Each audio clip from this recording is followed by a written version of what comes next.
Ko kuingoa ko Pausinaua me i Salt Lake City, Utah. Ka ko fie tai lek mo tolu hanga toa i he whiawhini. Ke tau polokalama maheni ko ia o e wike takita. Pea ko watu e whamaloa ka teki mo tolu. Ko hi ko e ngahi lotu na mo whai ki a te au. E auni. Pea lava ai ke mao e whainga maari ko ia. Ke mao ha malohi. Ata mai maama whiunga ke whai ake hono tiu e tau ngahi polokalama ko ia i wike takita. E tau poufu ko ni wange koe ko mō mea i wai ko e tau ngahi tau mua pa po tui mo pa miri. E koe taha ia e tau mua pa po tui na ko tō ke tau ni. Ke lava ke ua to e toloi, pe ua to e tai whakahoko e tau polokalama. O le lolo o i wike ko toa pe. Ko korfa mole ko hiko mokopuna koe ni. Mau tau pe ho ai hei a sio no ai a beka ki hao ate tae ni ko ni. Kai a tae tau polokalama. Hey.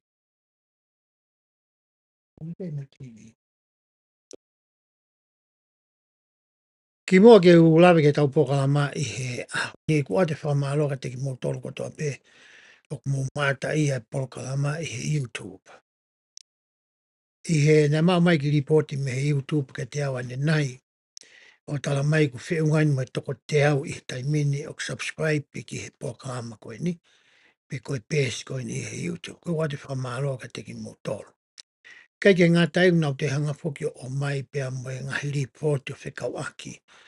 Mo e anga ko ia ni ihi o kunau mata ia ai polokalama koe ni i he YouTube.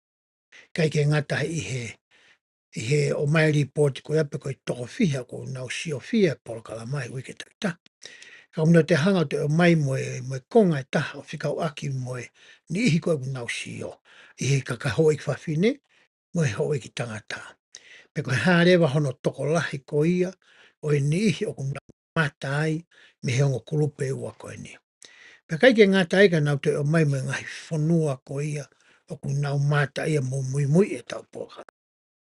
E ko ku wakai puko ki ai ko e lahi ta hapea me Amerikani, pe ai mo nihi me Australia mo New Zealand.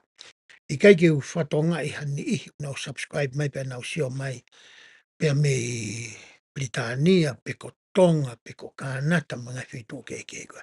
Nengo ko ilo pe wai pe ni ihi a teki motolo. Mo mata ia pa mui e polokalama koe ni. Koe o ko kore at ko mo tolu koe mo mamata koe YouTube ke mo subscribe pa mo hanga vahe e tau polokalama. Ke he nihi koe o ke nā maa hawhainga maari e. Ke nā mata ia e tau polokalama koe a whaka wike. Ko kore ke lau maari e ke ne hanga tāpu ki nāu e whapotoi hoku ngutu tapu ang mai tau whetano aki. Pea lau ke whitoi whakafoki ke hoku loto. Mhoko ata mai hamanato ki ngahi mea ko e nei whai ki e wakai mo e sio, mo e whikumi, mo e whanongo, mo e lau. Ke lava ke whakama opo e ngahi whakamatala ko ia, ke o atu e ka tiki tau tolu i he whiawhiri. O koe po ke taimi lahi o lahi ngahi mea koe ke ulawe ki ai, kau kai te uhanga i lo i pia ku fu lo ai ki he o mo whanongo, pe mo mea mai ko ia ki ai. Ko ia ka pare o mo pehe o kai ke mahu inga e taimia ko whakahoko e poloka maka teki mo tō. Ke mo lawa pe o comment mai mo whetu utaki mai. Ke ilo iang mo maa whakafuafua. Pe ka pau sai pe ke tau rere pe koe ki hene osi lere i. Te tau sio tau toi hou ai ua, maha e hou ai ua ki e hou ai tōro. Pe ka pau sai pe a ka mo tōro. O sai pe mo ia ka te au e lawa pe ke whakahoko. Kono hinga e taimilahi ko whinga mau pe ke osi pe poloka lama. E hoa pe ta, ma ngai miniti awa to e lo ai. Ko hinga o kai ke lavei, pe ku sai ka mautolu e ne nou, pe ko ne lo ai. Pe kai rewa me e ku lo te uloto re vau ke whakahoko pokaram ko ia o konga ua. Hange ko ia ko e tau lave ko e ihe ahoni, ko whakaukau ke wahe ia ke he konga e ua. Hange ko mo mea i ko e tau lau konga ko e mo e tau wako ko ia, e hao mui ia te au ihe wikeni, o ku whakawa ia pe whakate whito ia, E ongo wahe koia e ua ko e ni, ko e Mosese wahe uraki, mo e palahame wahe hono tolu. I he wike ku osi, na e tau tala noa i tau tua inga hele soni koe na tau iai i apsiasi, o whika aki pia mo whakawhi i loaki ki tau tolu, ki he fuakawa motua. Pe koe Introduction to the Old Testament. Pea nag mawhenga maaria ki u takai atu i he ngahi woti eni i pitu ko ia ko no whai. Ki u whanongo ange ki he anga kono whakahoko e kau whai ako. Ai ngahi le soni ko eni. Pea hange hange ka te au i he ku wakai mo whakafufua ko whakafufua mo wakai pēnia ako. O kai koe tonu ia ka ke wakai e se asi koe ke wakai e kau taki he ngahi woti ko ia. Hange hange ka te au nai more a whainga maarie ke whakamari i a kalasi pe koe kau ako. Pea mo whakawhi i loaki koe e nei whai i he wike kua o si. He ne te ke whakahoko hare soni whakawhi i loaki a ki whakamotua. E taunga hi ako koe ki mua taure whotu e si a si o au mai ki he sapatu e ne toki mari watu. Koe re soni fo o ia na e tānaki mai e si a si. Ki hao moi moi a te au. Ai re soni koe na tau whai i whakahoko i kua si. E kui koe ke whakawhi i loaki e whakamotua. Pena o atu ai a ngahi mata sio ata. Pe koe ngahi guideline, koe ngahi whakahinunu me ngahi mea tokoni ki a koe. Ki o hanga koe au ako mo lau e whakamotua i he wanoa wano. But mo mea i rewa i he ahoni, o tau alu rewa tau tolu ki a Mosese, wahe uruaki mo e pahana mai tolu. Koe whehui rewa. Ko hana huinga koe ke tau alu hanga tonu ai koe ia ki he tohi a senesi. I he tohi a senesi wahe uruaki, vesi uruaki pehei, i he kamata anga. In the beginning, ko hinga koe ka whamatala koe he tohi. Ko whehui rewa o pēti o lawe ki ai he ko lau koe ia ki he tala teo. Mare kai ki o lawe kai ka reko wau ki he tala teo. Potu ki hanga rewa o atu whakataha ia. Mo e tala teo ko ia o mai e he tau resoni. Pe koe tau lau konga ko ia i he wikini. Teo sio rewa ki he tala teo. Ei, ei o ti.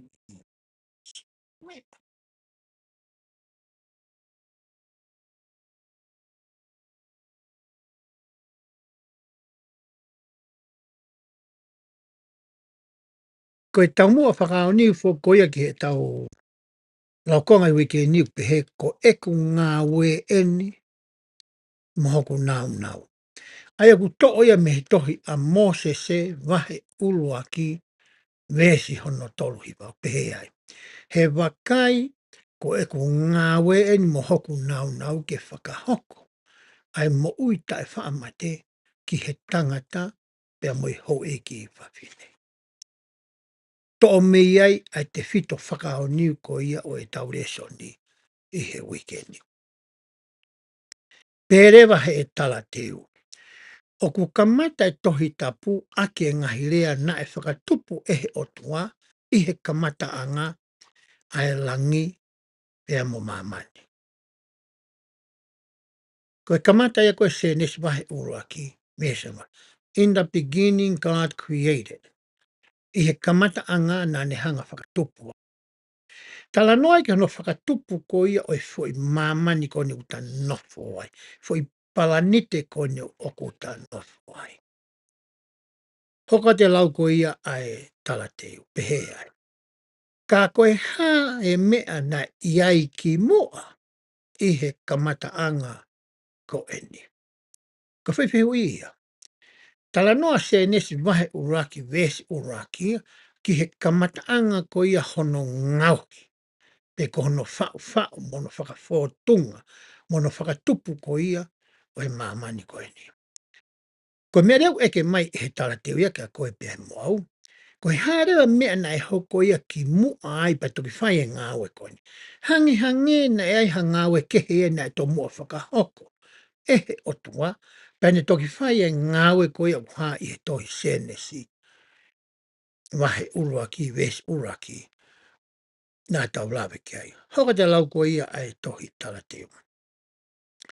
Pea koe hae uhinga na e whakatupu ko toa ai ene e he otua.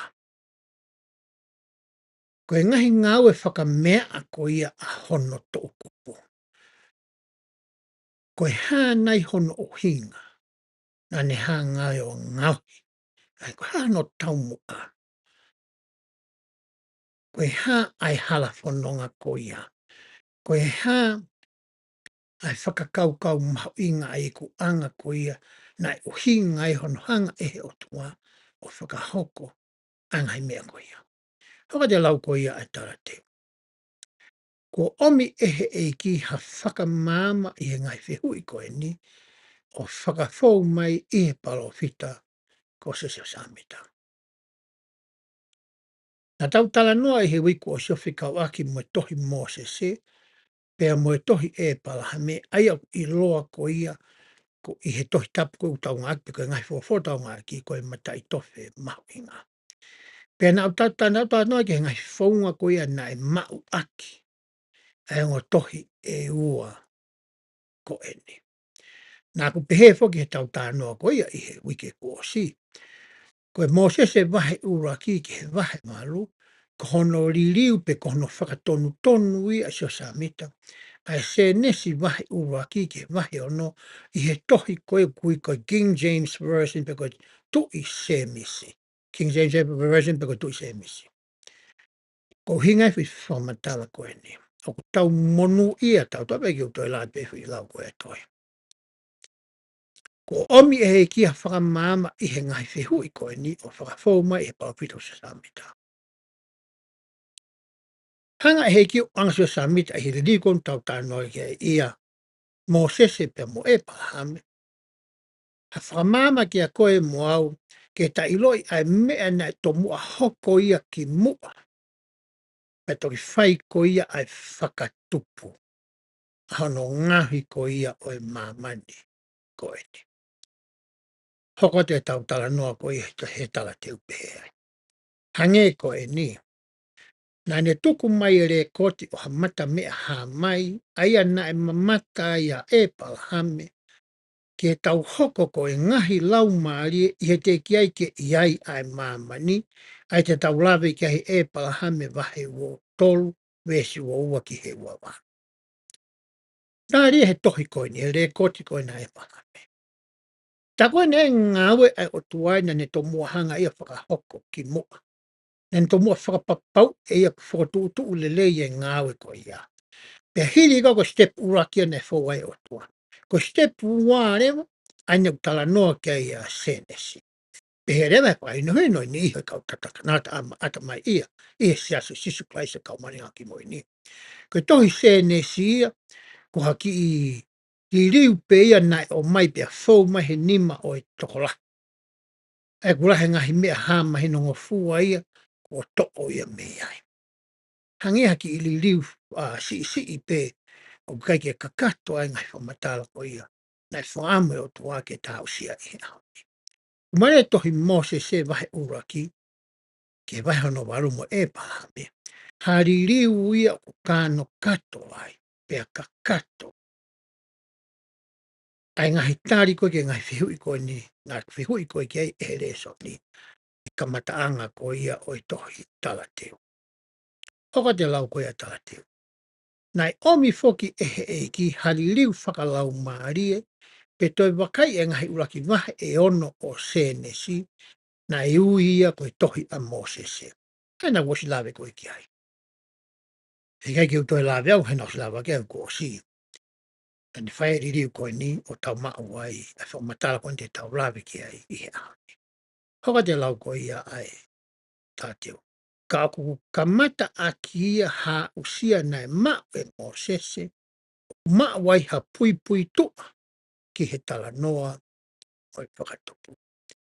Hanga he tohi Mosese, to mai toi ngai whamatala e toi lahiani, toi mahino angi.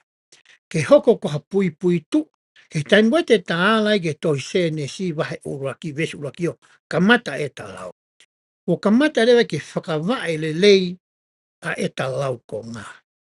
Kamata ke whawae le e taki i whare, a whare ko o e ako, nai tala noa ki ai e ki e toharima whawae ono waru. Whakotu o ha whare, whare o e ako. Kamata rewa ke tawhanga o taki whare, o ku sōriti pia, whewheka ai whakapai. Ko hike tato e hanga mahi no i le iangi, e tala noa ko ia, o e whakapai. Hoka te lau ko ia ai pēsi.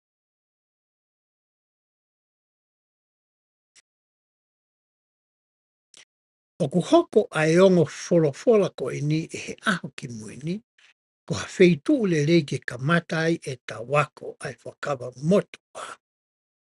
Ko hi o ku nā rea i hanga i whehu i mahu inga e ni i, e lawa o mea i ha pui pui tua ke e tau lau konga.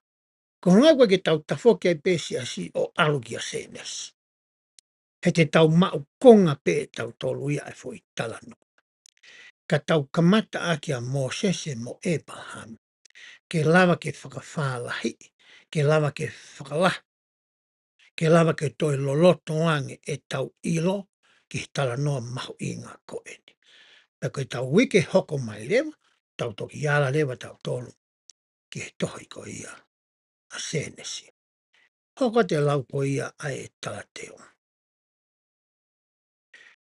Koe ngahi mea ani e whamahino he tohi ko a Moses e pia mo Abraham. Ko hai ai o tua. Ko hai ki tau tō, ko hai koe pia moa.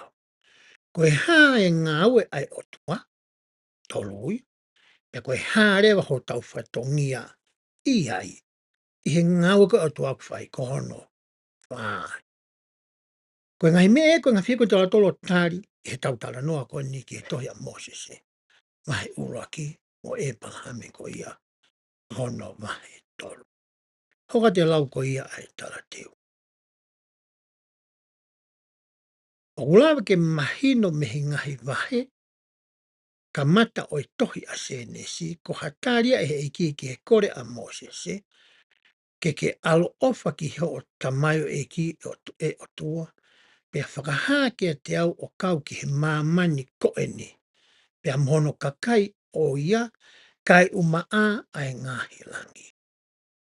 Ko mena wha Mose ke ne ilo koi ki ai, whi mai ke ne ilo ki he ngahi langi, whi mau ke ne ilo ki he ngahi palani te kawai a māmani, whi maore ke ne ilo i koe hā koa ho tau whatongia.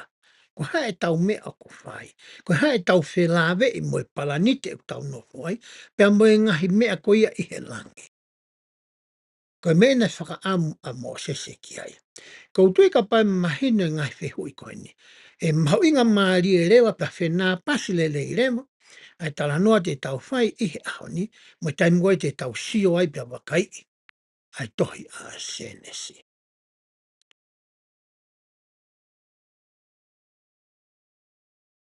Ko mea te ulawe le wau koe ki ai.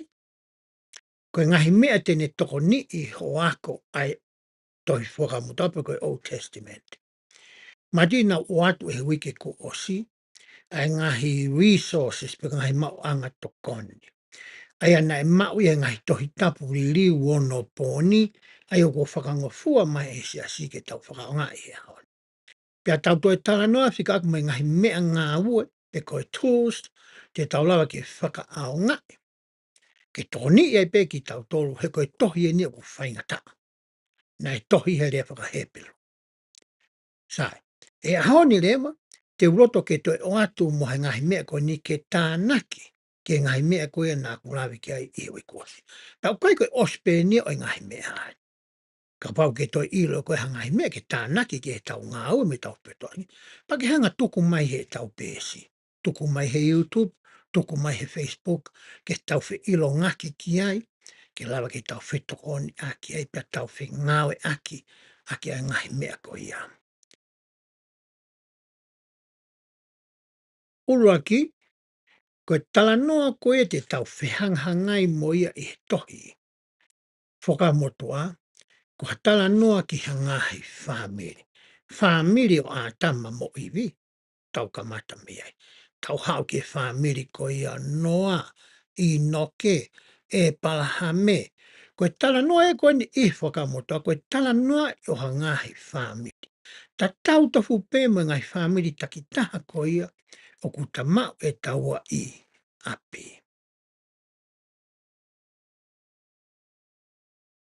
pe ai.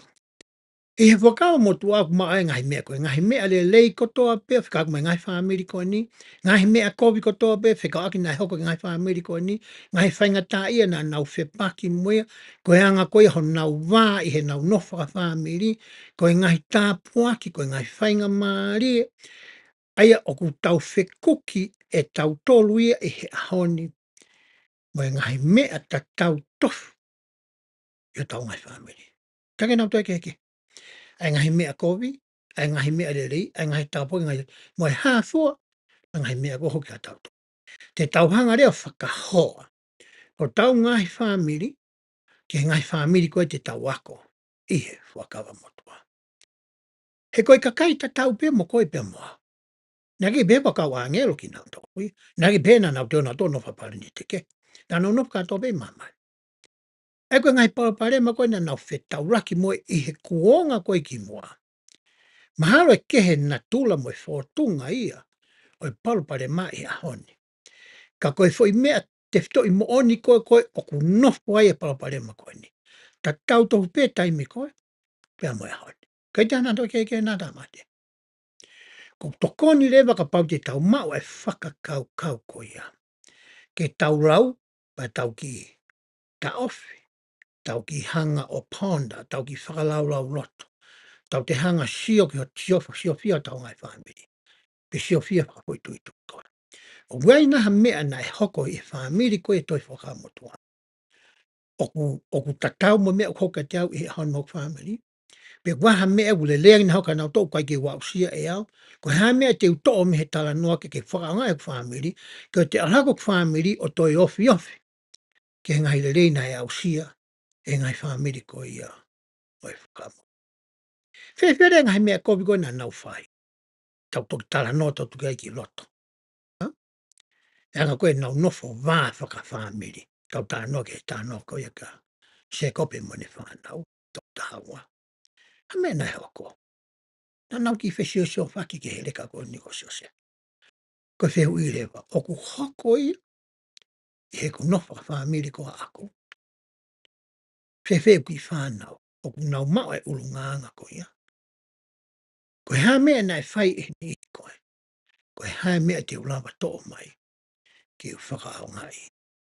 I he ahoni. Koe whai whakaukau uraki e ko whakatu atu ko ia. I he whiawhini. Ke tau hanga i lo i koe tala noa ni ke ngai whamiri i he kuahiri. Ta tau tofu. Pea mo koe pea mo au. I he ahoni. Kono hoko ore u pehe ai.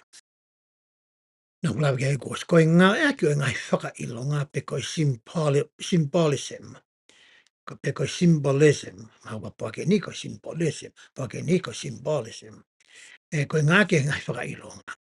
Koe whuka koe na u asia tu koe na hena. I o mameo mamata mai ke peke mea mai. Koe whuka ia isi leri. Aia koe fo i whetu koe na u asi loto. Koe whetu ia te. Koe whaka ilonga ia. Na e ngawe aki i he kohiri. Ke ne hanga whawhawhonga ai tu i koe ia ko te vita. To'o mai e si leri o whakaonga he nau whuka i he ahoni. Ke whamahino i ki nau tolu. Ko e ke ki nau koe nau hao. Ka me hako koe ia te vita. Pere matala koe whotua te whakaukau koe ni. I kai ngata i he nau ngawe aki ai ngai whakailonga. Ka nau toi whakahai ai mea ta tau pe i he nau ngai tōonga pe anga whai. Ke ngata he nau whetala noa aki pe nau ngā aki ai ngai whakailonga. E anga koe e nau whetu utaki. Whakaata mai whakatohi me na anga koe nau pōtala noa. Ka nea te whakahoko i hona urunganga. Hange koe ni. Taimi koe o ku loto mamahi ai hataha i kau isleri. Ha mea gune whai. Gune hanga o hai toku no wala tapuangi. Moi tau whetano aki. Hanga e foi ngāwe koe ia. Whakamahino i kia ki nau tolu ku nau sio mo wakai mai ki tō tā koe ia. O ku hinga e ne whai ai ngāwe koe ia. Ka uhinga u ne whakahai, ka whakailong ne whakahai. He koe ki tau la sio ki honoloto. Tau whakahai ki tua. O kuea e whainga tā ia. O whetau raki mo e tangata koe. Ia ni nau tele ho nau ulu, ai te tautou tānota toki ai e tau wako koe whakamutua. Ka o mai whai whakaukau koe ni ke tauhanga ilo. E kai ke ngata i he tauwhinga ke tauhanga o wakiri. Pea tauhanga o to'o taha taha. Ngai kongo konga ko ia o e utala noa te tau sia ko e ki ai. Ke tau ilo i hono uhinga. Pea tau ilo i ai ngahi to'onga te nau whai. Ko hea unau whai ai ngahi mea ko ia. He koe mea unau whai ko he nau laukonga. Moi nau whetu utaki, moi nau. Anga ko e nau whetu pōta no aki. Hoka te lau ko ia. E ngai whakaukau te tau sio ki ai. Ko hono hoko, sio ki he tala noa ke mahino ki a te koe ene alofa. Ke mahino ki a koe pia moau koe otua oe ofa. Koe otua oe alo ofa. Koe otua o ko whonu mesi. Koe otua oe whakataki. Ka pau te tauhanga o lau whakakonga ai ngahi tala noa te tau lau koe he tau wako whakawa motua. E more lewa te tau pere ato koe otua oe hou hau. Koe otua o kai e whakataki. Koe otua o wawe ki he tau tea. Kei tamu te tauhanga o siofi kakato ai ai fo i tala noa, me he kamataki hono osi, te tauhanga lewa o ilo i whakapapau i ai. Ai ulu nganga alo ofa ko ia o otua. O mai ki whakau au koe ni, haki mea nai hoko i whakaru. Tala noa ki hono tā i aki a meriame, ai kiri ako o hiko ne hanga mo e lone o whakawhihu ia, ai mawhai whakapalo fita o Mosese. Ka pau e ngata pe e kuaka whi tala noa ki tamina e tā i aki a kiria. E keiki wa usi au ai mea nau tānoa koe o tuai ko o tua o e alofa. Hapu ke nau ai ato e ke e ngai tutu uni. Ngai whakahino hino. Mai whonga whakataki mua koe na ngaki e Moses. A Moses e koe na si hanga e o tua o wiwi pia wahe pia whakano ke hoko koe palofita ki Israel. Kare me na whai koe o tua. Na ne hanga rewa a ko i a Meriame pia sio mata ki ai a Eloni.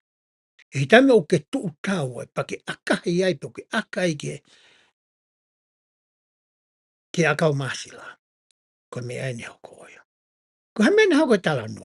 Na kake pehe ia ke hoko tua i sia whanonga. Musi aule pe mo meliamu i kai. A tange ki.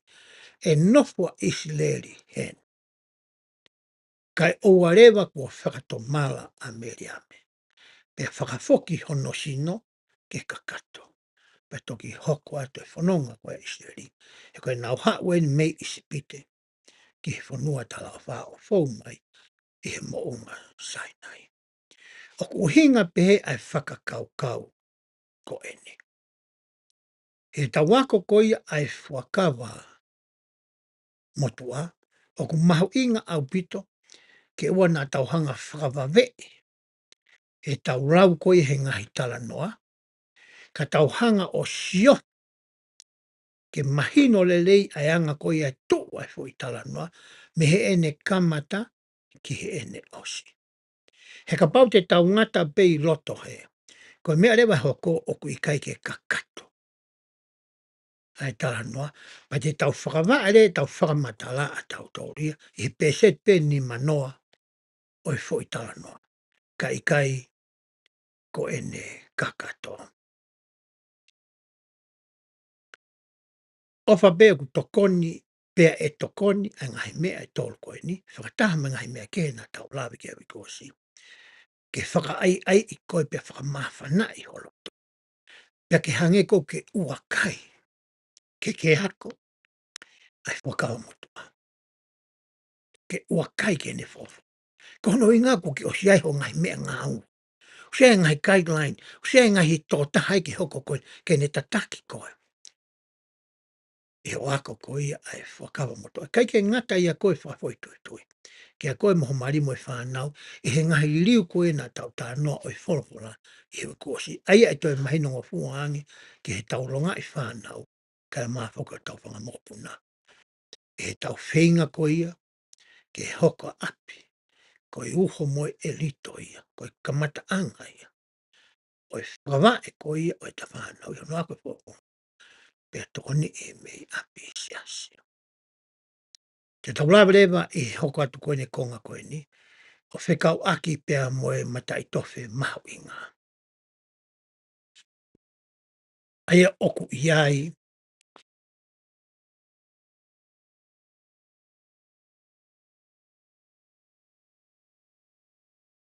tohi a Mosese, mo tohi ko ia e pahame.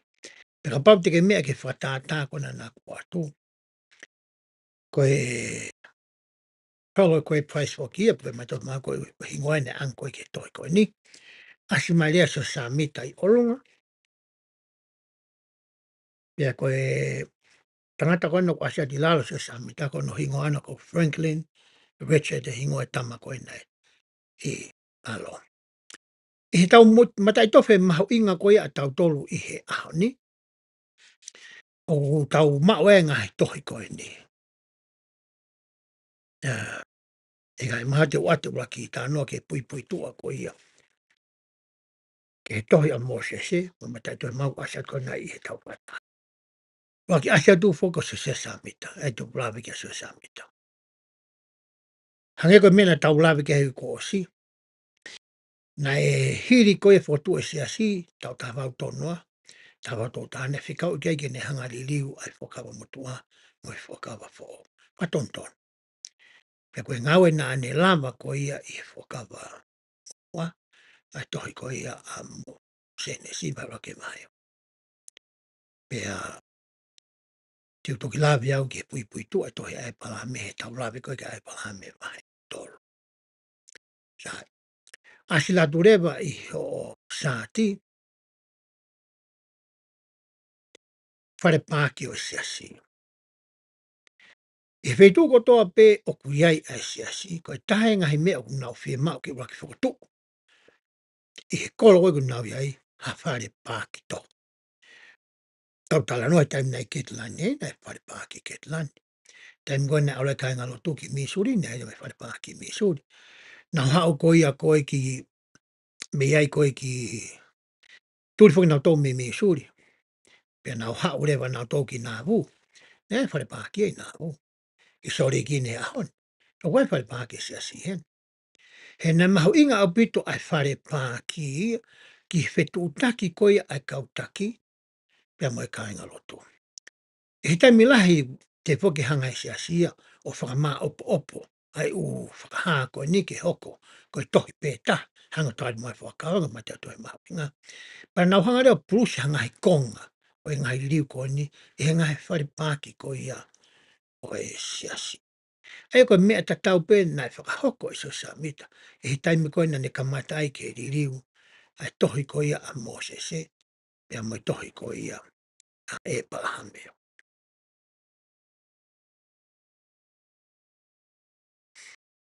Asia tuene tama koe ni ko Franklin Richards ko na nau tala noa ki ai. Ai asia tue tā koe ni.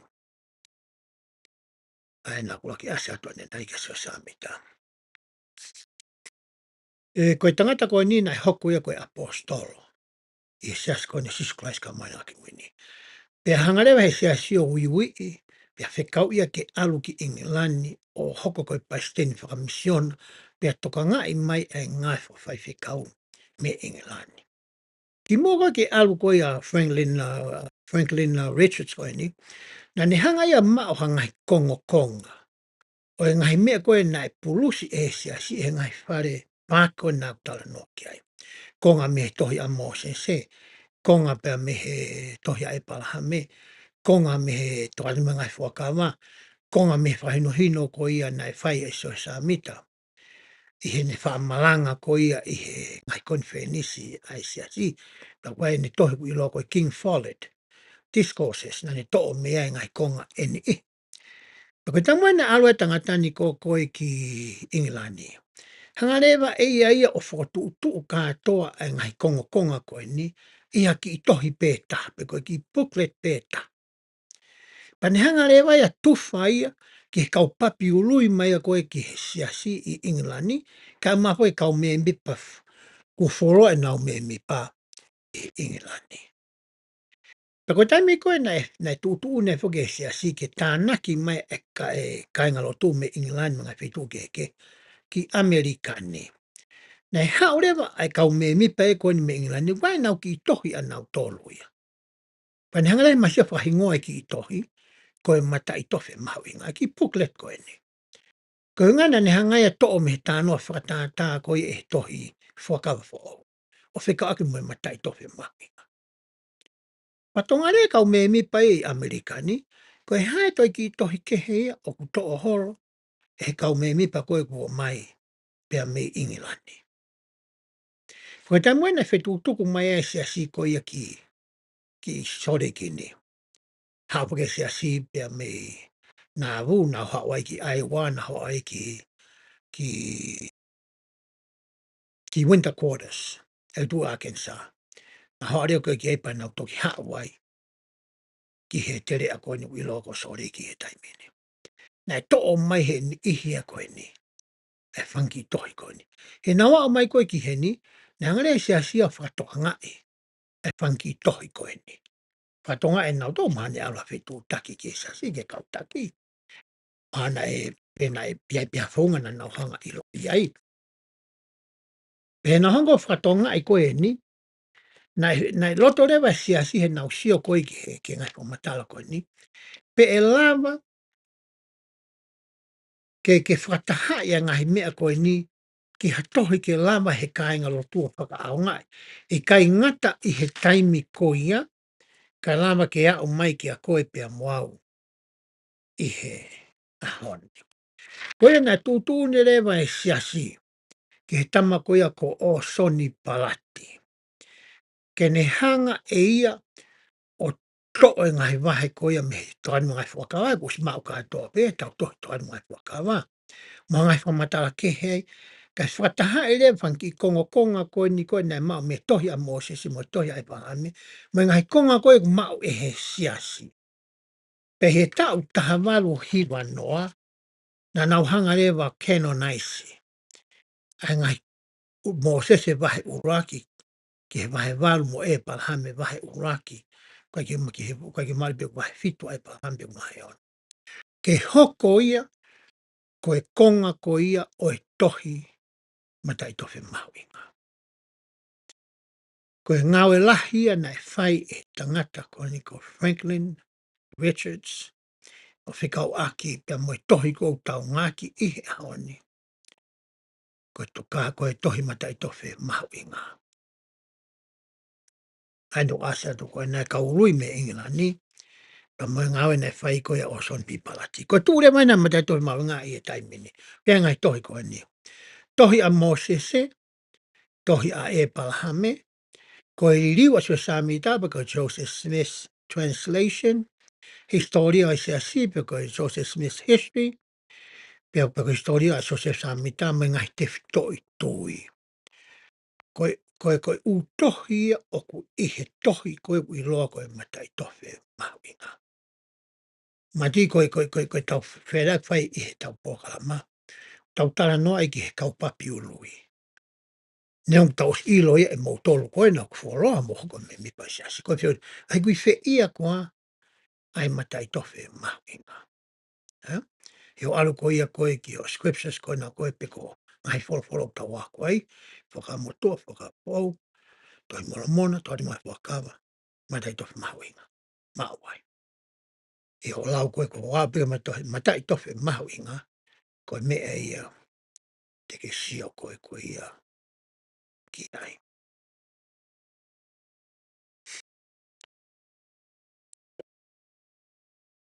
I haoni whoko o mai ai potu tohi e ua koe a koe Mosese wahe uruaki mo Epahame wahe tolu ke tau lawe ki ai i he haoni.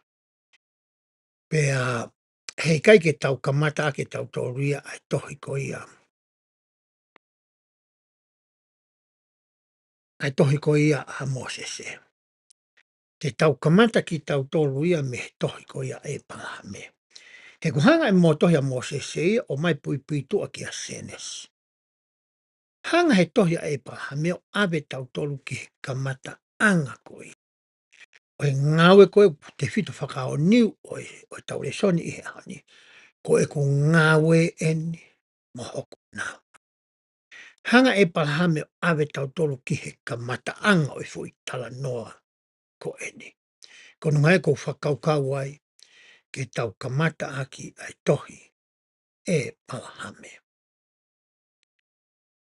Pea ki mua ke ulawe ki he ahe tolu, ko roto ke tau tala noa ki a pui pui tua. O e tohi e palahame. Aia te wakai beke ku foi telefoni. Pehe ai. E whihui koe ni. Ko haia e palahame. Ko whē taimi na e mo uia ia e palahame. O mai rea whakamatalai koe nau kamata ia mea a tama mo iwi ke sioki ai. Hawai kia i noke. Ko noa pia mo e lo maki. Taua pēperi. Pe tala noa reka e palahame. Pea i nei whaere i to kua e palahame. Mei mei he tau waafe ki mua. Pea aloi mai ko ia. Asi sukalaisi. Hanga he ki i timeline ko ia. Pe koe ki i tau ko ia. Pe koe ki i fo i taimi koe utala noa ki ai. Ai foi matana aku fai. O atu ke a koe ha whakafua. Whakataimi, whakatau. Ke taimi koe ia nei mo ui ai. Ai tangata koe ni ko e palahame. Koe whiu i hoko re te tau tari e pui pui tua o tau tā noa ke aho ni. Pehe ai. Na e anga whē hono ma e he siasi. Ai tohi ko ia. O kui ka tohi ai palahame. I siurai a ho tolu tā wau tō ni ma. Ne hawa tangata ko Michael Chandler hono hingoa. Na ni o mai ha fo i mamis. Pia moha ngahi takai ngā tohi. Ko te suang pe waha whakatātā o e mamis ko ni pe koe ngai. Mea koe nai tala noa ki ai ai tohi. Kono whatātā ana wasa koe nā. Hangi hangai fuopuha mate. Na e whakatolonga ai kau isipite i he taimi koe. Teu i le rei ki nau tohe nau mate, pēna tolo whao ke ngai poha mate ko nui koe mamis. Pea whakatolonga ai nau tolo. Ai ku ase atu koe i whakatātā koe nau ku ase atu ai. Koe poha mate pehe pe koe mamis pehe e wha. Na e o mai ko ia, i he tala noa koe na ku atu ane nai ko ia i he tau. Ke tau te whoki peki ai.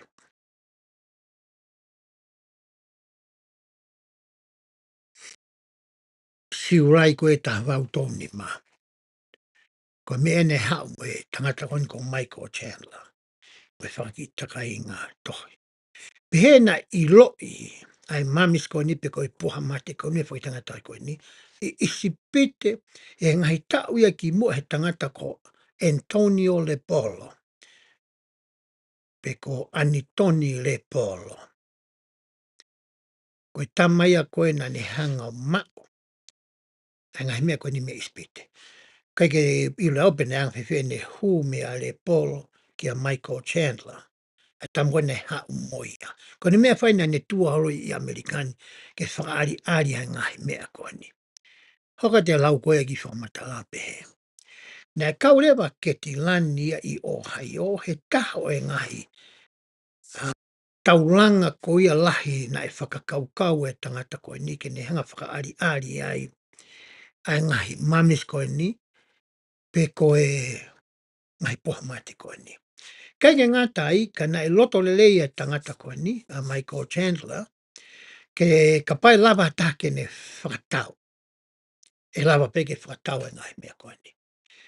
Pa ne hanga rewa he palofita, o whalotolahi e kāinga lotu, ke nau tānaki ha se niti ke whakatau aki e ni hena nehanga e ia o iloi ano mahu inga o e whanki taka inga tohi ko ni, pe koe papyrus koe na e ai. E mahino leke palpita ano mahu inga. Ka ne kefo ke hane silini ana ke whakatau aki. Koe na nehanga rewa kore ke kāinga lotu, ke nau whai ha whoaki, ha donate, ke maa se niti ke whakatau aki e ni. Ai wasi atu koe e tala noa koe ia i he tohi koe ni. Koe ia koe palofita rewa mo Phelps, W. Phelps, na mo iwa kautari na na hoko koe ia koe skalaipe, ki he kamata ke nau hanga o ririu, e ngahi mea koe ia na e hiki, i he whanki i papyrus koe na e sio koe ki ai. Koe mea ta fia lai taso e samita, na ne sio ai, koe taho e ngahi whanki mea e whaa koe ni, koe tohi ia na e whai e palahame. Koe whiu i hoko o rewa. Na e anga whewhe hono hanga e so sefa samita, o ririu ai ngahi tohi motua koe ni.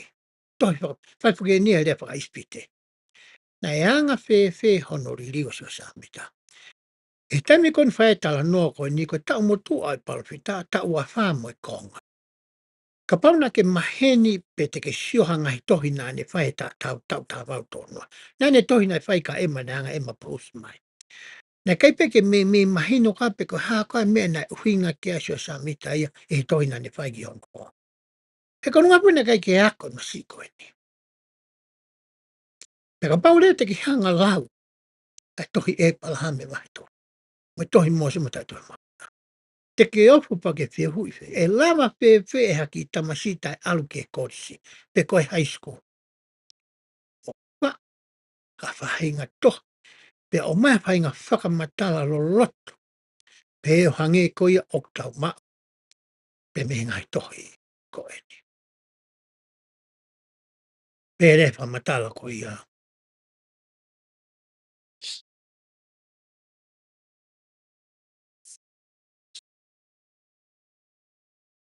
Koe tari ene o mai koe he tohi toko ni asi asi. Na kai ke hanga e he palo fitai o tala mai ki a koe pe a moa mo e kai ngatu. Ai whaunga koe na ne hanga o ri riwe ngahi re koti koe ni. Hoka to matala koe tohi toko ni asi asi. O hange pe koe ngahi potfo, ngahi tohi folofola. Pe koe ngahi folofolo tō ngā ke tau toru. Koe whakamooni koe ia ki he mooni o e ngahi tohi koe ni. Mai ngahi mea na e ririu koe palofita. O ko makatuunga pe ia i he tau wako. Ta mo e tau lotu ki he eiki i he tui. Mo e tau whiu ki ai pe o mooni te kai. Koe whonga pe te ke lava i loi aki. Tau ila tau toha ne ririu koe tohi mora monana o angi ki ai urimi mo e tūmemi. Ke ne whai aki a ririu. Ilo e tau tohi me ai. Ko ririu koe ni ka ke ne tala mai e ki a koe. Pea moa. Te ke lawa pe ke whakafuafua hi me nau tāri. Hono tau motu ai tunga whakaako nā ne mau. Nā kai ke poto ia i he rea.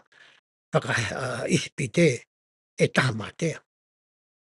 Ka pau kai ke me mahino ne rea whapālangi e ne whetūtaki mono mari. Whewhe ai e rewa ispite.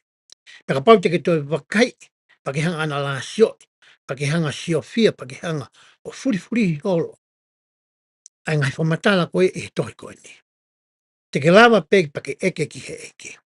Te ke lawa pe ke iloi. Na i liu ai tohi koe ni ia. I he whina ngalo o e otua. Pere whamatala whaosi ki koma koe ni. Mahalo koe wha mooni mālohi taha o whekau aki moe mooni o tohi a e pahame. He kai ke mau i he tamu ki hanga ana la sio i ai a ngahi. Whaka mooni whakasino ko ia. Ani mai ngahi pepa koe na tau tā noa. Kei pe koe ngahi pui tua whakahistoria. Kai o hanga o lotua. Ngai mea koe uke lau i he tohi. I he tui. Mo e whia ilo whakamātua. Pana ni palomesi te nehanga tāpui kina koe. Aki ai tāri.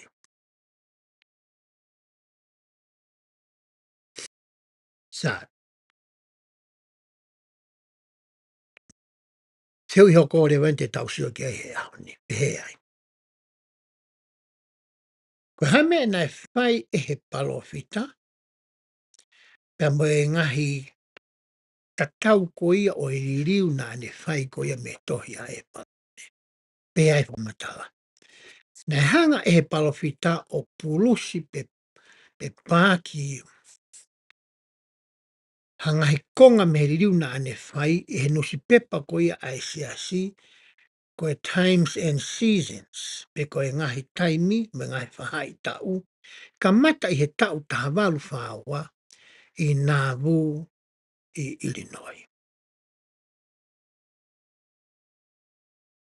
Ko e kamata ai. E ririu e ngahi mea pa ne to'o hangai konga o ne hanga rewa o Aki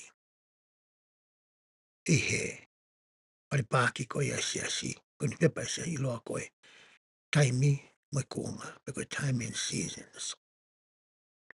Hoko atu e lau ko ia ai. Pere vai. Kana e osi mahino pe na hanga pe e so samit wha mahino i ke kāinga tu. E e taimi te ne hanga o toi pulusi ai ha konga la. Pea me he tohi ko ia e palahame. Kana e mea pango, na e whakapongi e palofitai, te iene hanga o whakaosi. Au, ko eni. Kana au to'o mai lewe a rea na e whai o liwa kautere. E lava he ngahi ngai ko tōna e whai e palofitai o whakafonu. Ka ngahi mōri me pe ko hangai tohi lahi keke.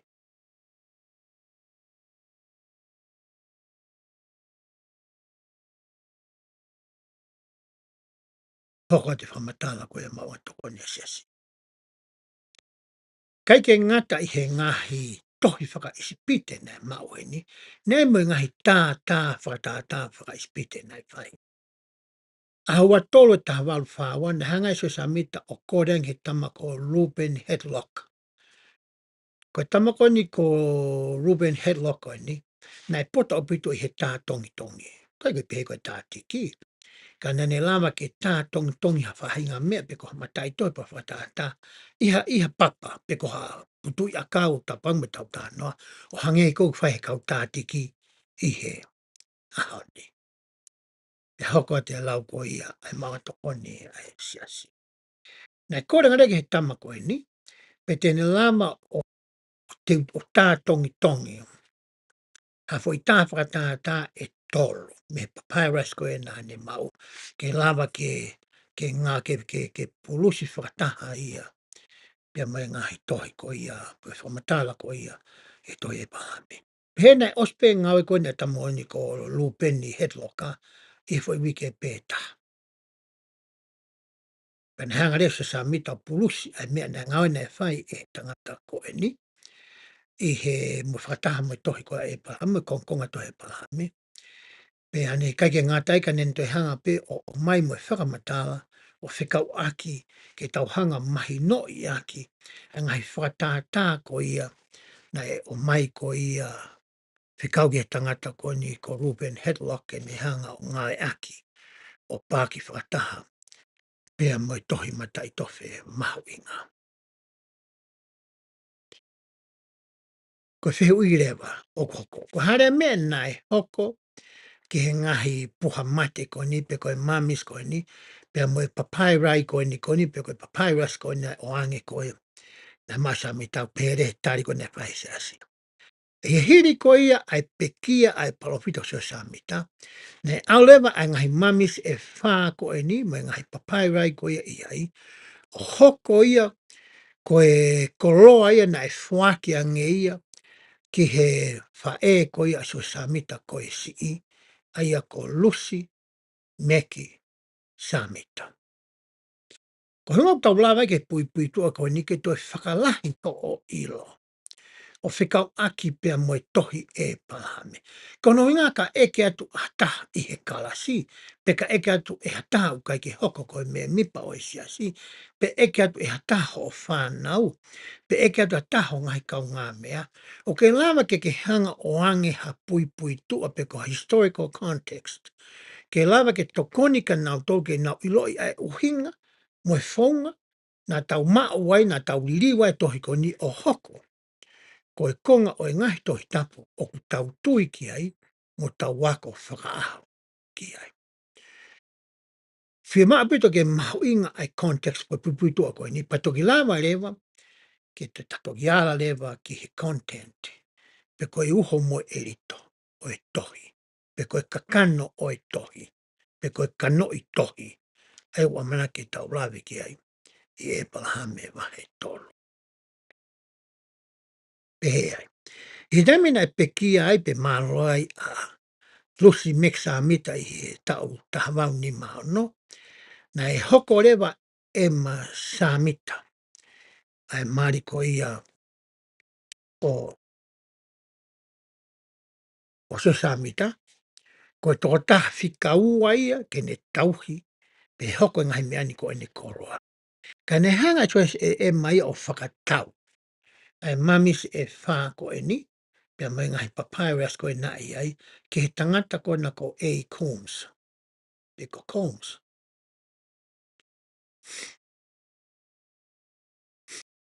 Pehere whamatala ko ia e tari ko ia tohi, toko ni ai se asi. Ia re mga ngahi whakakaukau, pe ka ngahi theory o whikau aki. Pia me mea nai hoko ke ngahi mamis ko e ni, pia mai papyrus ko ni. Pehe ai, ko e ua, pe koe pohamate ua, pe koe mamis e ua nai vela ia, i he vela koe nai hoko i Chicago, i he tau tahavalo fitu taha. Ka i he wha i whailau ko ia, o e tau tahiwa ono ono, na hanga he tangata koe na, ai a koe tangata na e Palofesa University i Utahen, o i lo i ha kongo konga o i tohi ko ia, pe koe papairai koe e pahame, i hitamina ni aluai ko ia ki New York e. Ana hanga rewa e New York e, pe koe museum a New York e, o whakia nga ngai kongkonga ko ni ki he siasi, i Novema ahaua fitu, tahiwa ono fitu. Koe toe ngā rewa o e mamis pe koe pohamate e ua koe me ngai toe ngai tohi koe, ai fitu o iai ihe aho ni, o kai ke iloha taha ia. Ki ai. Koe whiu hioko o rewa, ka hare mahu ingai ai tohi ko ia piloa, koe tohi a e palame, ki a koe pia mua. Pēai. Koe tohi a e palame koe whakamooni mālohi ki a koe pia mua, whikau aki, mo i wiwi i whaka o tua ko ia, o e paro fita ko sio sefa samita. Na e o mai e ngai whamatala ko ni i he taimi, na e kamatai i Amerikani ke e ako e hatoko lahi a e rea whaka isipite, pia moe ulunganga whakafonua whaka isipite. Koe taimina e kamakamatai ke na wako ai a ngahi mea koe ni.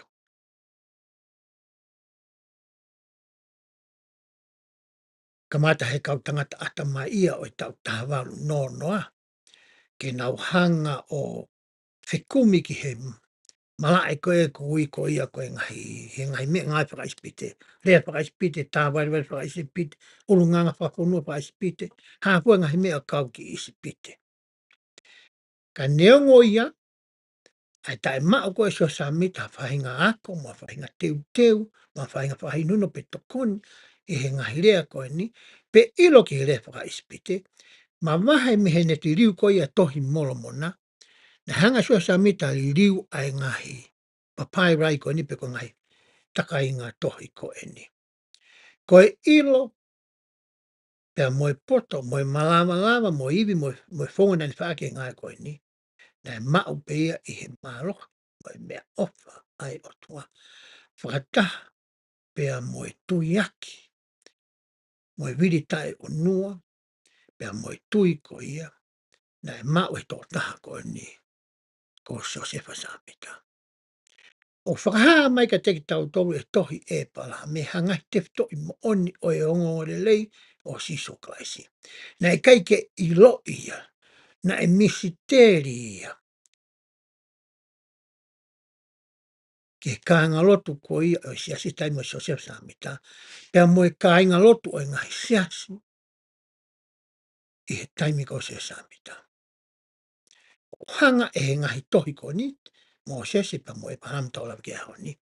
O ne hanga whakamangi ai, hanga hi pot fo fola whainga ta, o tau whepaki pe iu whi tau laki mo ia, e ngahi tohi tapu ko ia, o tau ngawe aki. Ko haki i pui pui toa ia ko o atu, o whekau aki, mo e tohi a e palame. Te tau arurewa ke tohi e palame, i he taimini wahe hono tolu. Te roto ke kamata aki a tohi e palame wahe tolu, e vesi hono tahani mau peano kārea. Pena e fola mai e ki ke te au, e palame. O go whakahātua ngahi me ani ke te koe, i he te eki ai ke alu ki isipite. Ko hike ke lava o whakahā, ai ngahi leani ko tope. Ko ngahi mea ko tope te tau tala noa ki ai e palahame wahe tolu, na e o hinga mo e tau mua a eki, ke ngahi mea ko ni o whikau aki mo e palahame. Anu ase wahe e vestahani ma. Mana tui foki na e hola e palahame mo sela ki ispite. Ko ngahi whamata te tau tāno kai ko hono teu i pe ko hono a koi. Hangeha MTC ki a e palahame. Hangen tiu tu alonga whekau. A koi ke ngahi mea kouton ke ne ilo ki ai, ngahi mea kouton ke ne rea aki, i he taimi koe e arua tuai mohono hoa ki isipite. O whapegu mahino leu tānoa ke vestahani ma. I ho o ako, te ke whiu i ke a koe. Ko hano hinga mea na o ange ngai whamatala koe ni ke ai pahami. Ma wahe me ngai uhinga koe te whito i mona ne ilo e ngai veste tau tala noa ki ai. Ka nei whakatau mu aia ke mateu a e palahami. Ko mana tu he taimi koe ki mua ki walonga whakawhikau. Ko le sone ngā whikau i taimi wana le sone tānima. Ka pau tone kumana tō. Pe a tō tapehe pe tā tō ke tānima. Pena fie mau ke ako mauloto koe fo ilea ke fo ilea. Ai whakamatala mo ngai whiwi. Pea makatuunga me iai, ai hau hoko koe whaiwhikau o ku lava mea i he ngai whakawhaiwhikau. Pea whairewa a koe koe ni ki mua he ngai wōti pe koe mo ngai korona mautupa ke aitonga. Pea osko ia pa toki whaire whakataha i koe au wahe kau whaiwhikau. Koe whahinga whakakau tatau o mai he tohi e palahame wahe tolu. Ki a koe pia moau i he ahoni. Ka tau sio rewa ke vesi uraki mohonoa e palahame tolu uraki ki ewa. Uraki upehe. Pea ko au e palahame nā ku mau ai urimi mo e tūmemi. Ka mata ke tā noa e palahame ia, nai oange e he otua ki ai ai urimi mo e tūmemi. Hange tope koe he tā koe tohi a mora mona. Nai oange a sosi samita. Ai urimi pea mo e tūmemi. Hoko atu e talanoga vesi uraki. Aia kua tuku mai ke tau e hoku o tua i ua o e kaukaritia. Ka ke ngata he oange koe urimi ma tūmemi, toi tānoa mai pahame ke he tokota nani oange. Au kai kua tahe no whamiri, kai kua tahe nai nofo e whitu nai nofo ai. Oange hanga tonu e he otu. Pa te whamatala vesi uraki ki he whitu whakasio ka alafi ko ia na e nofo ai a e pahame. Ko e whitu ko ia ko ua i karitia.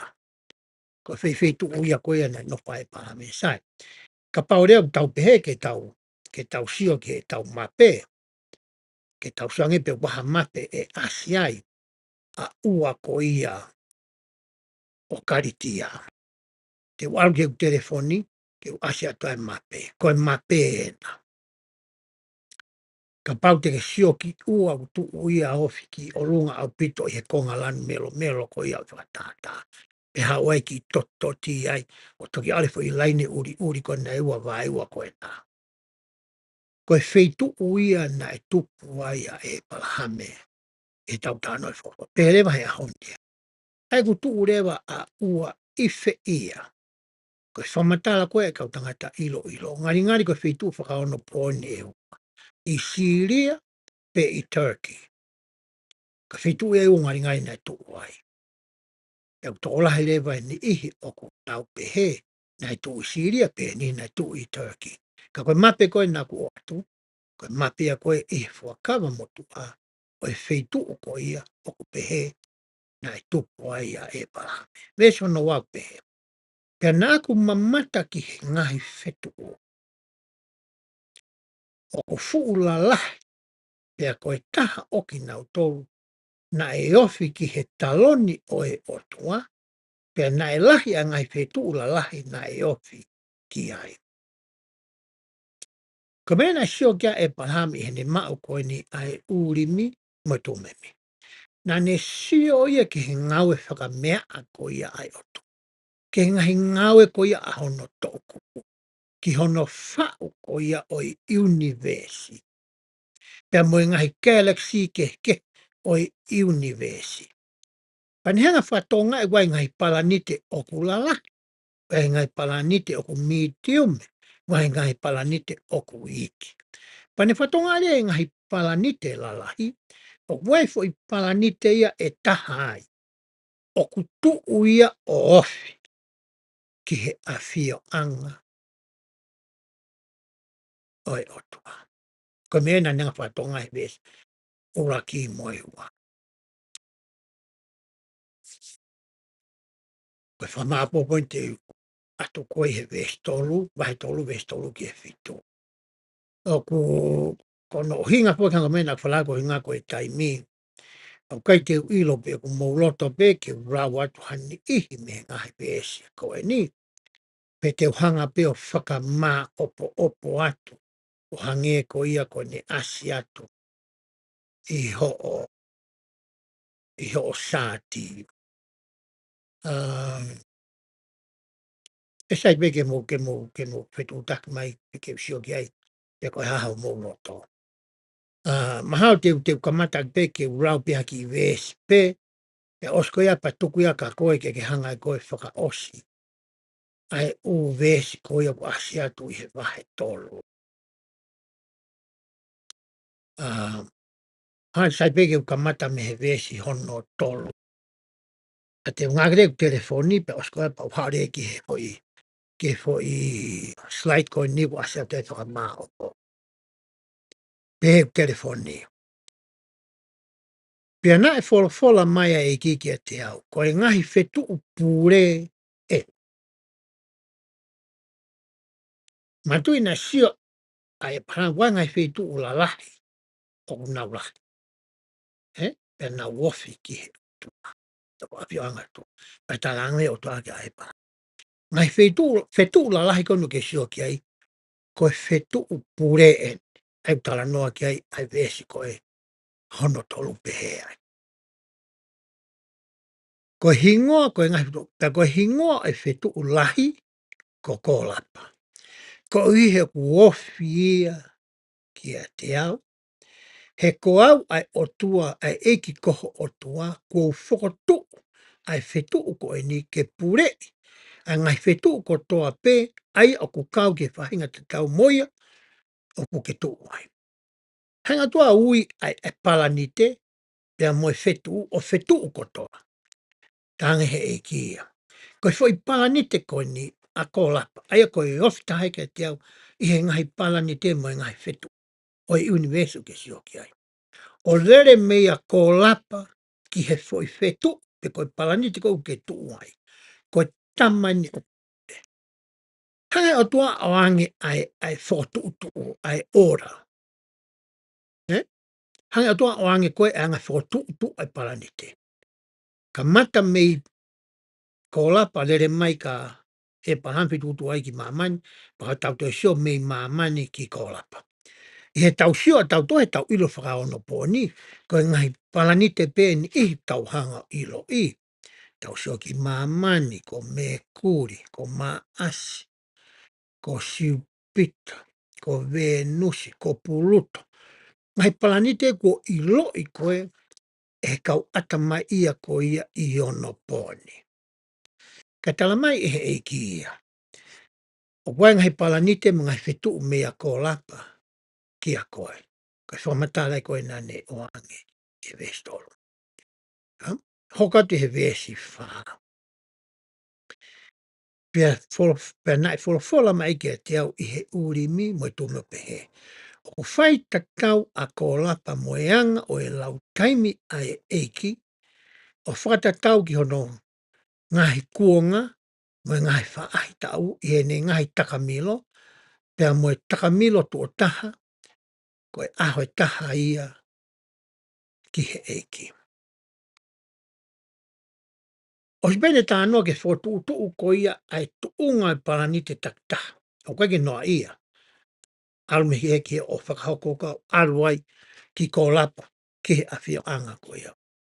Pene to e talange rewa, ko e lau taimi ai ngahi palanite koe ni, e kehe mei mamani o alu ai ki olu. O matuunga e fwoi mea koe ni eu, ai lau taimi. Pai tau alu ki he aho, o matuunga i me taimi koe o ku vilo ai pe takamilo ai e fwoi palanite. Pe koe rotation e lewa pitania. Pe he kau tangata ata mai ia. O ku vilo takai e fwoi mamani i he ne fwoi takamilo ko ia. Kono hinga u tau mao ai aho, ai hoa ko ia, ai po uri mo e aho. Ngau tau ma e aho, hoa tahau, po uri, hoa tahau. He ku vilo takamilo e fwoi mamani i hono access. Ko le whamore more ke kau tangata ilo paka astalo. Na ko wa a tau homalae. Ko whakawinga ko whai e au me whorwhora koe ni. O ku tala noa ki ai e toi e pala me vai tō. Pea ko tui o ku nakainga pe. Pea moe mea koe ki lawe i mo ilo i o whikau aki mo ilo whakao na pōni ko ia ki astalo. Pere wa eke. Kai ke ngata he ne takamilo ko ia i hono tuunga. Kai toi takatakai ai pala ni te ia i he laa. Amamani. Ai o takatakai e pala ni te i he laa he aho e tolu ngia uono nima. O mao ai ko ia ai tau e ta. O ku tau tala noa ko i ki ai i he tau rau taimi ko ia i mamani. E hoko atu ai lau ko ia. Kata hoko atu lau ko ia. Ai opola.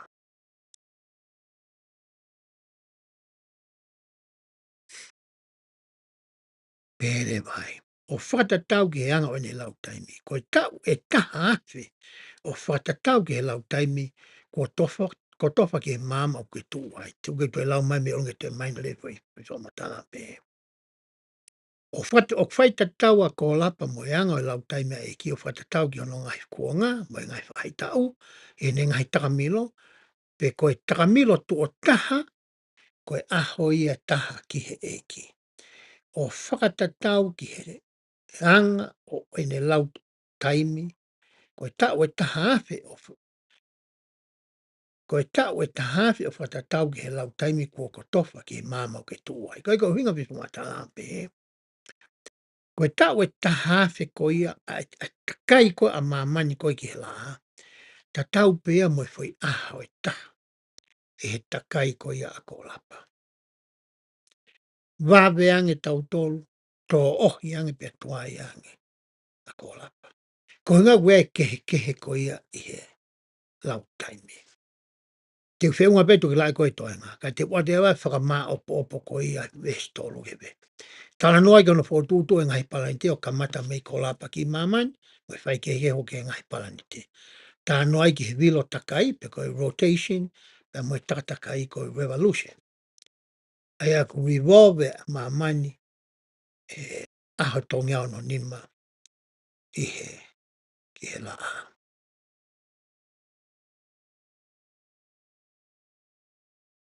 Aia pere wa whamatala koe ni e vesi. Ono, aia he tiki toki lau koe ki ai. Te walge vesi ono walu pe ai. Pea oka iai ai ongo mo o nini. E iai mo e mo oni e taha o ku maa luonga ange iai. Ko ongo mo o nini ko ni fotu utu pe koe oda koe pala ni te. Mo e anga koe kehe o e lau taimi. Toi pere wa e whamatala to.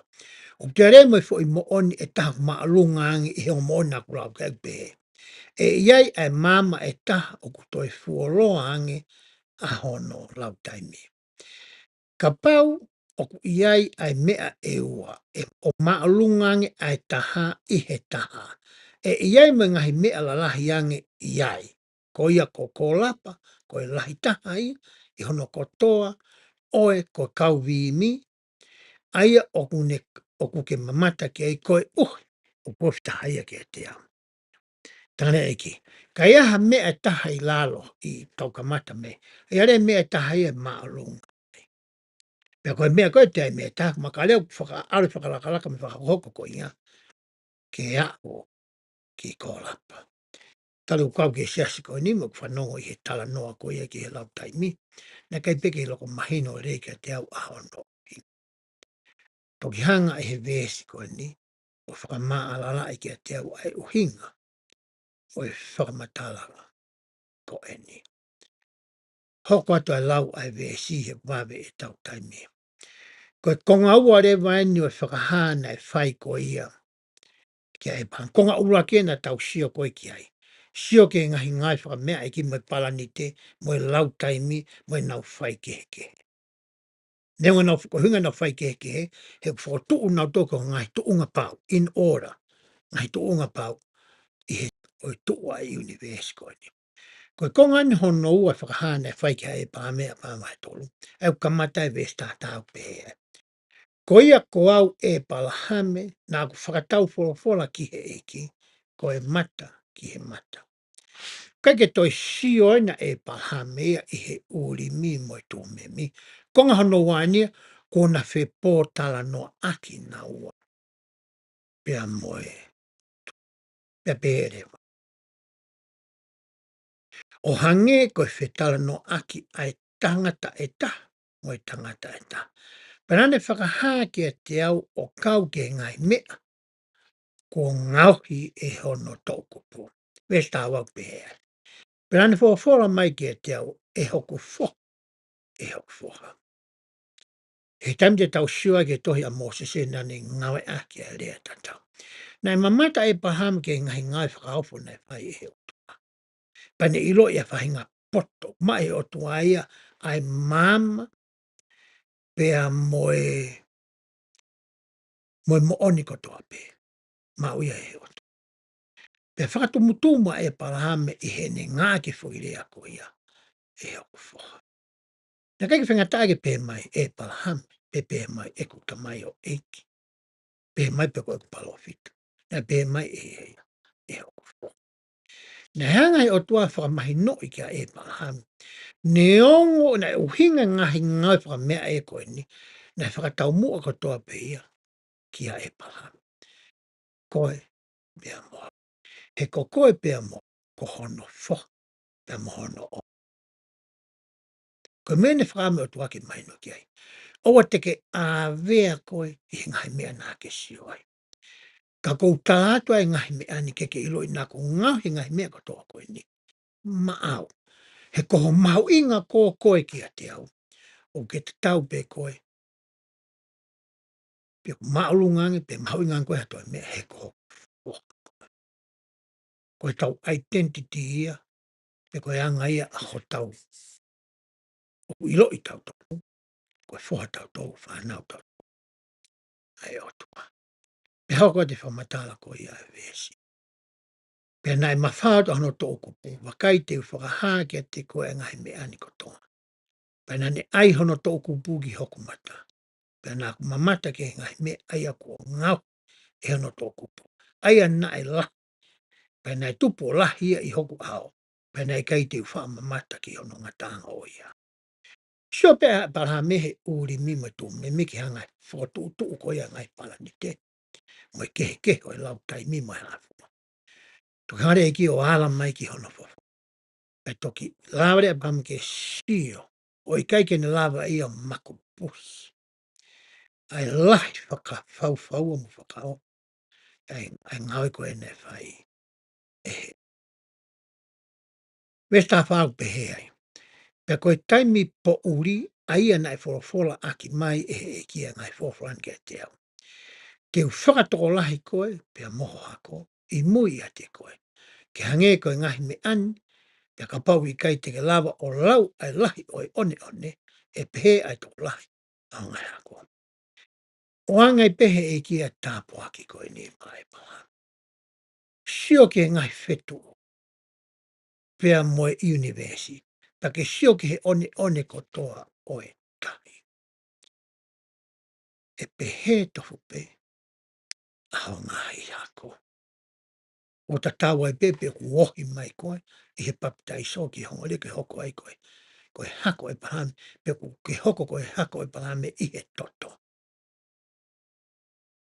Te taurai ke sio, e hoko a mamani kotoa pe, i he nau fou koe ia i he ongo le lei, koe hako ki nau tōru, e pahame. Pale e vesta hano ki vata, vesta o pe ai. Ka pau kui ai ai mea e ua, e maalunga ange ai taha, i he taha, e iai me ngahi mea la lahi ange iai. Ko ia ko kōla pā ko e lahi taha ia i ono whakata. Ono kotoa o e ko kau vimi, aia ko ke mamata ko i ai, ko e uhi, e ku yofi taha i ke tia. Ka neongo ia, hane whakatupu ai whetu lahi ange, o hange whoko, o hange whoki, ka pau e ai haongo lau maarie e ua. Hangarewa e ki o ngawe aki, ai tala noa ko ia ki he ngahi pala ni te mo i ngawe na whano ni ma, ke nea ko i ai ai le soni mahu inga ko ia whikau aki, pia mo i lau maarie ko ia o koe, pia mua. Ka pau ku kehe ai pala ni te he ne whakahoko hoko. Ngarewa e ki pehe ki kua whainga maarie ni ke oange, kia e pahame. Ai te fto i mooni ko whaam ke mahino ki ai. Hoko a te lau ko ia, ai vehi pe te lau mi mo ke maino lei. Ka neongo ia, nā ne whakatupu ai whetu lahi ange o hange whoki. Koe foi anala tien, koe foi whakatātān. Ka pau e iai ai ongo lau maarie e o. Pe ata mai poto ange ai taha i he taha. Pe neongo ku ata mai poto ange ai taha i he taha, ka ku ikai hano kamata anga,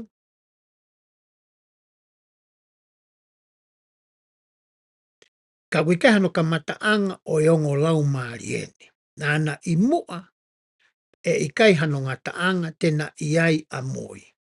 Ka oku nā no lami pe tai ngata. Tangarewa ki i he whai kehe o i ngai pai o pehe to pe ai whai ke o e tangata pe koe lau maarie koe me he lau maarie koe. O hange to pe ko whai ke ai pai te. Pane talanga rewa ki ai. Hange koe ko ki nau tō nau kau ki si as koe ni. Koe intelligence pe koe mea koe na e ngauhi me iai ai lau maarie e he otua. Na i kai ki hano kamata anga on, pa i kai ke iai hano ngata anga. Sai o te ke te hui mai ke te au pena e ka pena maa mea me whi ia. Tau whamatala pehe mea kōku hanga e he otua whakaha mai koe ki a koe pia moau. Koe ere me niti koe ia nā ne whakaonga i ke ngauhi aki. Ai ho tau sino whakalau maarie. I he maan whakalau maarie. Eh? Nei kai ki hano kamata aonga na pe hano ngata. Pe tau nopo koe maan whakalau maarie koe ngahi la whana whakalau mai toa. Nā tau ke. Nai poto ange lau maarie koe, lau maarie koe. Poto ange fo i lau maarie tahe o tama loko koe. Ko mena whaamu koe ai o tua ke mahino ki a e pahame o hange ko ne tala noa ko ia ki he ngai palanite. Koe wakai e ni koe fo i vesi na tau tāno, kei na kulawe ki ai. Koe intelligence o tai ngataia. Ka koe uhinga koe fo i lea koe intelligence, koe mama moe mo. O kai koe uhinga i tamina tau he maa whakalau mai hoko ngai lau, pēna i lahi ange mea nai ngahi a koe mea nai ngahi a ki au. O uhinga e na tau hangai o ako ai. Pea na tau whakatupulaki ai i he mama moe mooni. Koe mea na tau kehe ai. Sa, tau hawila toki mamani. Pe tau sio le vanga tau nofo whakasia tau I mamani. Au wai pe tau ke he pe ai tamako e ne ilo me he tamako. Iai mo tamatau te sange ni ilona he o tamalo. Ko hono uhinga ko e mama mo e mo oni ko ia na e oange ka nau tolo. Na e tatau pe ka na e ngawe I ke he ia e he tamako ia. Ko ne mama mo ko te tau toki lawa tau toki u ves ko ki muianga ko e na whela vei. Ka koe whamaapopo e ngai ves ko ni. Ko konga le tahau pe he ai. He taimi te ke whakaonga I ai ai mama mo mo onu ke mau, tene toi lava, ke whakalahe atu ia ki a koe. Taimi koe te ke ngā ai ke mama mo mo onu ko ke mau, te lape o tua ia, ke whakalahe ki a koe. O kai po ke tau waka tau toi whakamu toa ke pehe, ke tau waka ko hai urahi taha e ne ako, ko hai wawe taha e ne ako, ko hai ilona I taha ki whakamu. O ko hinga I tau wako I whakamu tau mangai po whola eki, ke tau hoko. It's a sense of becoming. Ke tau hoko o tatau. Ma ngai mea ko tau wako. Ke hanga ngai mea ko ni mama mo moni. O ri riu ho tau natula. O ri riu ho tau ulunganga. O ri riu e tau to'o. Ri riu e tau rea. Ri riu e tau whakakaukau. He taimi mo te tau hanga lava he mama riu tau tope. Pa tau hola toko e tangata kehe. Koe ke tau toi tangata whakakakano ka tau tangata whakalau mari. Pa te hangare o tua toi o mai ai mama mo oni ulaya. Pe whakatupulak pe whakautu utu e tau whakalakalaka. Ai ngahi lau maari e koe pe koe tangata koe, me he tangata koe, whewhine koe, me he whewhine koe. Ka reo tau wao ki hatu unga. Te tau hange ai koe o tua. O mau a hono kakato. O e mama pe a moe mo oni. Te tau tu tānoa ki mau inga mai tānoa e tohi a Mosese. E taimi ko ia koe na e mātou tō la peke ai tohi ka Mosese. Ka koe uhinga e fwoi whamatala koe ni nā tau tānoa ki ai.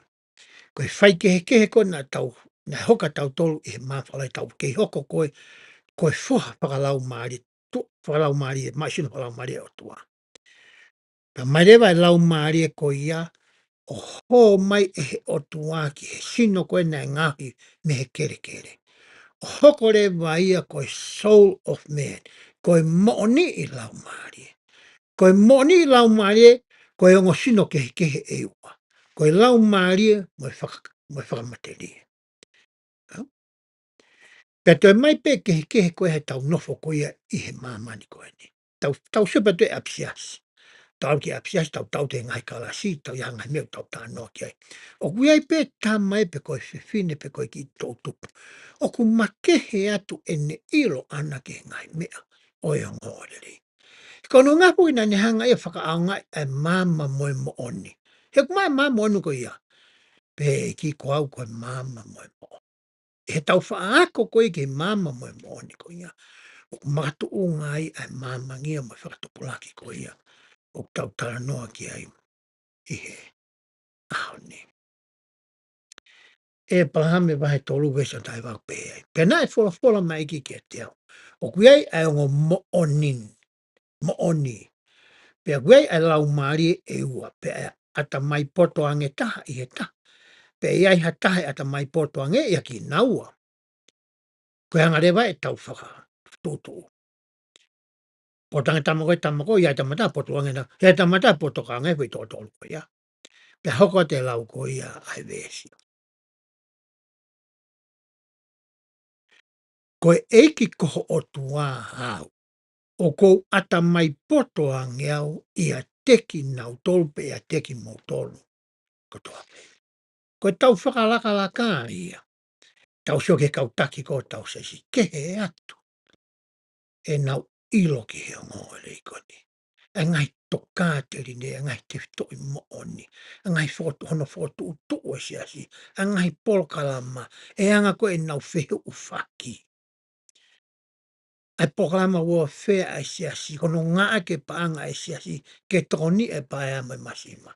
Kono investe paanga ai siasi, ke toi whakatupulaki ma paanga pula iangi. Koe ngai tokoni humanitarian, ke ngai mea koe ku hoko whakanatula, e ngai pureanga.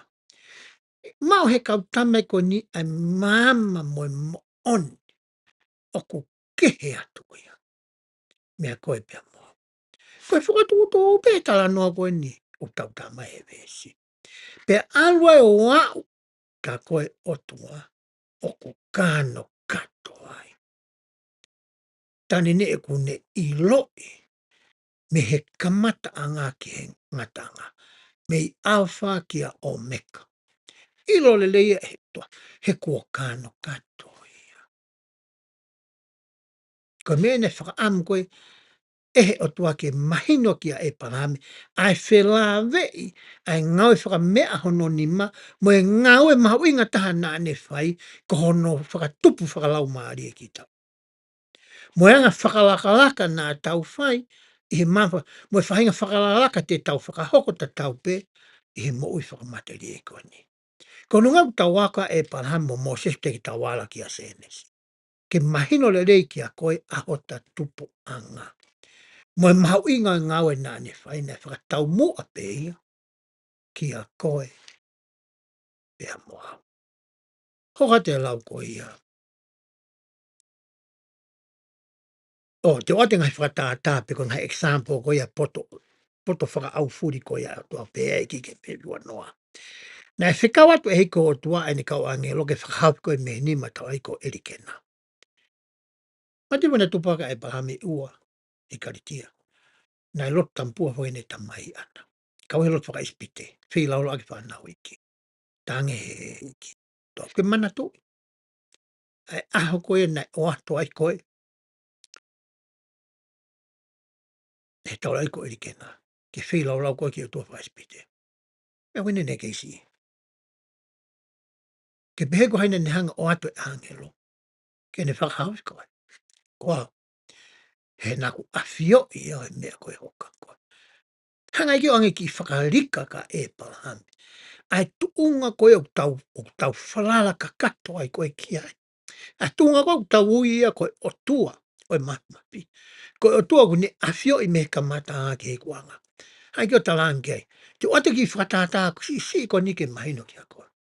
Ke peko ai nani whae ngai koe. Ko au he na kuhangau i lo i koe. I lo ai mea hoko ka koe. Te hoka tua matala koe nei whai e ki. O kou nofo i he loto lotonga oki nau tolu kotoa pe. Ko ia ko eni. Ko aluhifo eni ki a te koe ke whakahā ki a te koe a ngahi mea.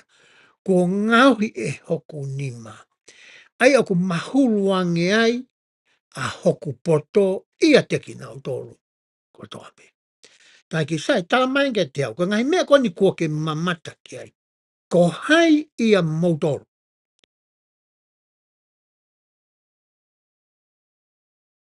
Tene lava ke whai hanga ue tatau. Ko whiwhiwe na whai koe o tua ki ai parame. Mou kei ahake pe moto e whakalakalako ni koutara noa ki. Teki mua mai moto ke tunga kou iai. Pea kuhanga o ate ngai mea koe niki ke sio ki ai pau ate whiwi koe niki a koe. Teke lava, e lava e sosea samita, e lava e hatoe ta, o whai ngai koe ni. Kile pe koe mua e tari totonu koe ke whihui koe ia. Hau te vai whamatala koe ia ai vesi.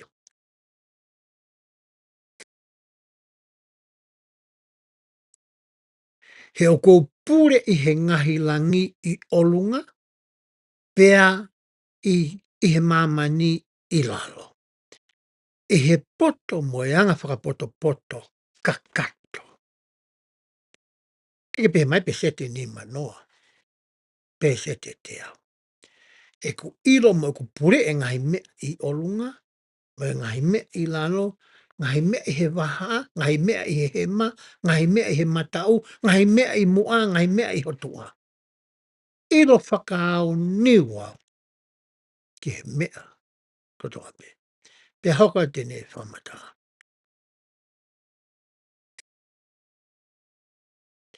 Ki whanau, ianga whapoi kakato, ki whanau whakalau maari e kotoa pe, aia kua mamata ki ai aho mata talu me he kamata anga. Nā ku auhifo i he kamata anga ki he loto lotonga o e whanau whakalau maari e kotoa pe, aia kua ke mamata ki ai. Sio poka e paham ke ngai lau maari e ngai vesi na tau lau ki mua. E ne whau pe ngauhi he otu. E hau puke atua tui hanau hau hau. Tange e kia. Kei to e lava e hata e hano poto. Lau mai tamai ne poto. Lau mai tamai ne poto. Kei lava tae whai mea na whai otu. Heu teki tau wau tau tō ria. Ke hau hau a mai kakato ko ia. Oi māma mai mani. Ngai vesi te tau lau kei. E lawe whika aki pia mai māma whakalau maari. I he ngai wholo tau ngā ki e tohi whakamutam whakafo. Wai pe whanki i vesi mahalo i wa pe tolu pe whaa. O kuki i lawe, pe hangi whakarika pe ka tau tolu. Ai foi a te toi oni koe tau tui ke i o tau siasi. Nā tau tō moa mo ui koe ngahi lau maari e. I he māma whakalau maari. Ani whakamoni e tohi e palahame. Ngahi ono tolu. Kai te ha tohi ia ten te whamatala. E whanki i vesi nou koe ni ke toi. Molotoanga e tau i lo. Ne un kai ko hono kakatoa ia. O whika aki moi mo ui koe mā whakalau maari. Ko ngai vesi koe te tau lawe koe ki ai. Koe taha ngai whamoni māloha kia te au. O whika o aki mo whakaotua ngā ue nei whai e palopita ko so se whamita. E whamāloha kia te ia ko neanga o mai. Tohi e palhami vai toro. Ke mahino le lei kia te au. A hoku tupuanga. Hoku wā whetu utaki moe otua. E ne hoko ko e ku tamai. Whakahewai. Mo mea o totonu ki whai au he ku wā. O e kehe ko ia. O ko whiohoi pia mo ia. Te tau rau rea ngai vesi koe ko sio peke tai miufu lolo e tau pokarama. Vesi wo wake o ni mau au pehe. Ko e ni kua whakaha mai e iki kia te au. Aia ko e pangame. Ai whanau whakalau maari e aia na e whakatupu. E te ki ai ke iai. Ai mamani. Tala mai tohi sene si ia. Ihe kamata a ngana ngahi o tua mamani. Tala mai e palhame ia. Te hanga o tua uraki ngauki ki tau tolu koe ngahi lau maari. Ihe kamata anga. Te ege ne whakakau kau e ia ia. Ke ngauhi a palanite. Ke o mai koe pia mua ki ai. Hanga hiki whamatala koe ni o tala whakapatonu mai ki a koe pia mua. Tā koe ki mua ke tau nei whei tu uia na ta tō mua mo ui ai ki taua. Oku i loa koe māma whakalau maari. Oko teni whamatala ape. Pea na e tu, pea na ihe loto lotonga o ki nau toluni ko toa pe ai toko lahi. Na e ngari eiki mo lahi. O kakai koe ngai lau maari e ke he nanau. Hai o tua ngau. Pea me he kamatanga. Hoko te lau koe vesi e vesi no wato. Pea na a whiua e o tua ke he ngahi lau maari e ni kua nau lelei. Pea na ne tu iho nau loto loto. O ne wholo o. Te whakanofo aki nau toluni. Ko e ku kau pūre. He nā ne tu i hao haonga o ki nau tolu aia. Ko e ngahi lau maari. Pea nā ne awhia ko nau lelei. Pea ne whola mai ki a te au. E palahame. Ko e taha koe o ki nau tolu na e whiri koe. I he te eki ai. Ke whanau i koe. Ko e tala noa kuia. Hanga e paha o mai ka te ki tau tolu. Whamahinga toa nai ngahi ngā ue nā tau whai. E mawha. Nā ne hanga e whawhai ke he ki tau tolu. Hange ko ke he upala ni te. Ko hinga koe tau ngā ke māma moe mo oni na o mai ki a koe pia mua. I he māma whakalau. Pea ta ngai aki ko ia mama na makatuunga e tau kehe. E kau tame fu patao tau o pito. Fu mama ngia. Pea lahange mori na ono to iau. Pea wakai o tuaki ni iko panetanga. Te whanga ai ni ko ni ke hoko. Ko aku kau taki. Petange eki. E pahame. Te ke kau koe. Ihe ni ihe koe ni. Ko te lau koe vesua. Ki vesua wha. Pea na e tu ai toko taha i ho nau haa anga. Aia na e tatau. Moe o tua. Ko hai nei whai ke tala noa koe. Ko hai na e tu i ho nau haa anga na e tatau. Pea moe o tua. I kai ko sisu klaisi. I kai ko toko taha na e hoko koe koe sihova. Oi whakawa motua. O hange mea na whakaamgai le soni e wiku osi. Ke tau ilo i koe whakawa motua. Koe fuafua whakamooni o kau ka sisu klaisi. Pe tau ilo i ai ko sisu klaisi koe sihova ia oi whakawa motua. Ko mea tānoa ke veskoni. Tane ea o sia au sia e kalaisia e tuunga whaka o tua ko ia. I he tau nofu he maa whakalau mani.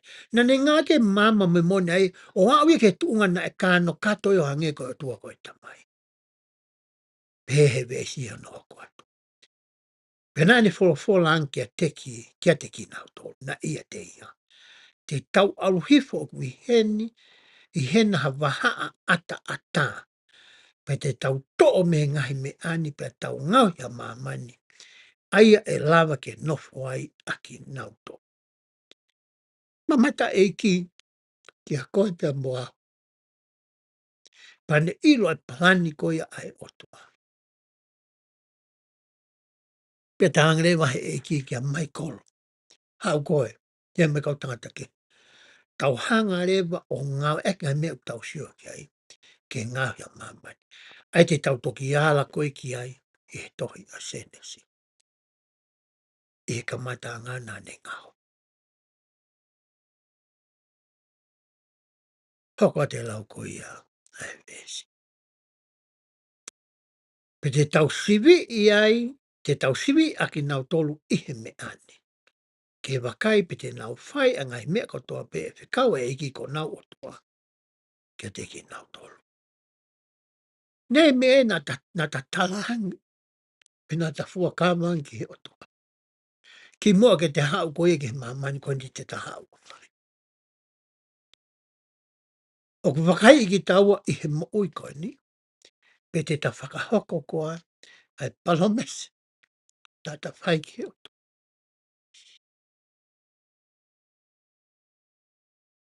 Ne tahangi fuki e ki o hange koe talano ke anga maheni ki ai.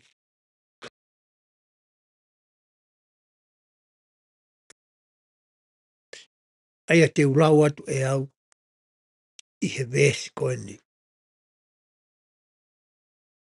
Ua fito, pehe ai. Penane fola ai eiki, ko hai te uwhekaui. Pea tari e he tāo ange koe fua ai tangata. Ko au eni, whikau i au. Pea tari e toa tahake heo pehe. Ko au eni whikau i au pea fola he eiki o pehe. Te uwhekau i ai uruaki. Ko mene palomese eiki ki he otua koe tamai tene whakahako. Ko tuia ne kei ke mahino le leia ki ai. Ai mawha tuki tuki mo e whainga ka. E whipaki pea moia. I he paromesi ko ia nāne whai. I he māwhalau māri. Ai wuhā ko ia i he talanoa ko ia. I he ngoue ko ketsemani. E temina ne tau tapai ki he ne tamai. Temina ne kore tau mawai ki he ne tamai. O hake a honolo to ene whainga tā ia. Wau ke tūa nāne peheanga. Ka pau e lava ke to o ia mea te au.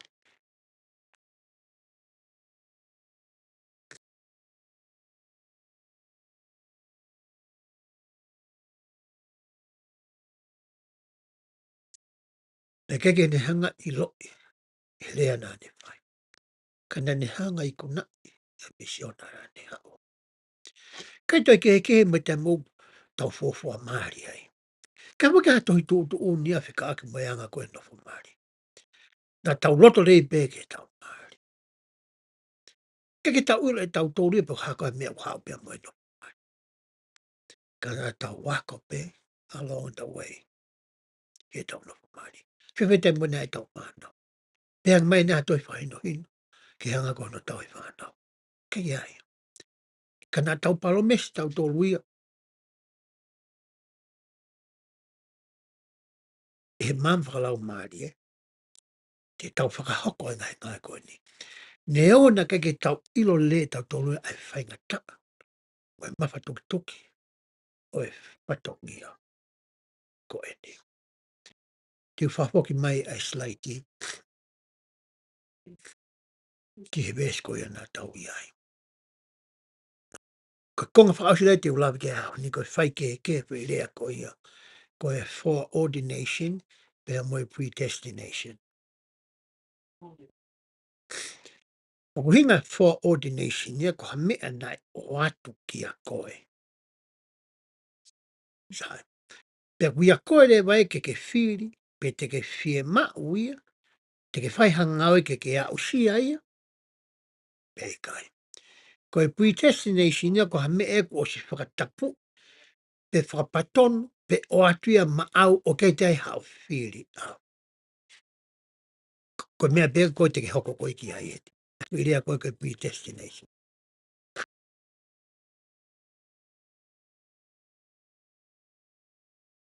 Ai te tau taranoa re wahene wes whaka osi koe ia. Koe tohi koe ni e palahame wahe tolu.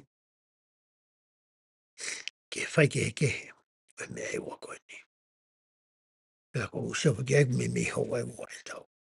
E tau la peka e palahame. E wesi koe ni. Hono wano. Pea koki nau tolu e tauhi ki ho nau uraki tuunga. E whalahi kia te ki nau tolu. Pea e kai mau e ki nau tolu e ta e tauhi ki ho nau uraki tuunga. Ai nau i he pure angata tau moki nau tolu. E tauhi ki ho nau uraki tuunga.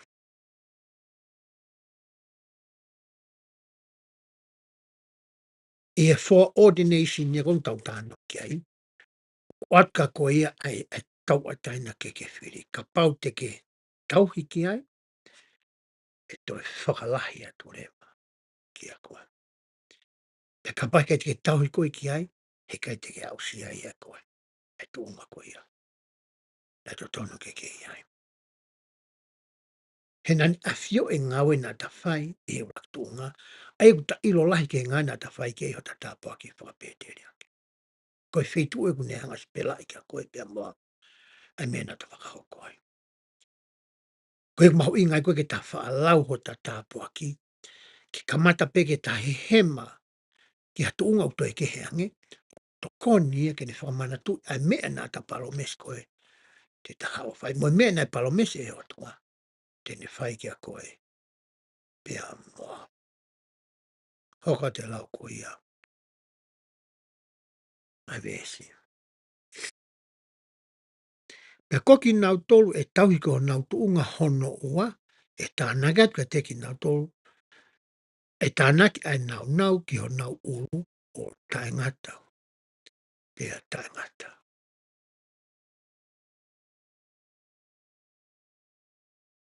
E ia tau ngai tapopeda ki u tātua koe te ke hoko koe taki mua. Ngai mea ke heke. Te ke toki au sia pea e koe. Ka pau te ke ngāwe e māma moe mooni ko ia. Ngai o atu kia te koe. O si lātai vēsu a whitu e tāno na kwhai. Tuki u whaosia ke vēsa no. O a wālo ke vēsu whaosia toto. Pea nā ita a hono ua. O i kai tene tauhi ki hono urakitunga. Pea e ako ia. Nai mui kia te ia ai tō ahi. Kei tae tauhi ki hono urakitunga. Tō ore vai a mei ai. Kai te lawa whako kia ki kia. Aina whai ko ia e Lucifer. Pea mui rewa tōla ia. Kia te ia. Ko e kakato e tohi e palame. Vai tōlu. E whiwhi. Tanga mena ku whalame ki ai. ka pau me hou ai ua e tau talanoa ki e palame a tātāpe. Wanoa ka pana tau toi lawe ki Moses, ke toia Moses vai uraki. Male hou a pā tau po, mata toi pia pia.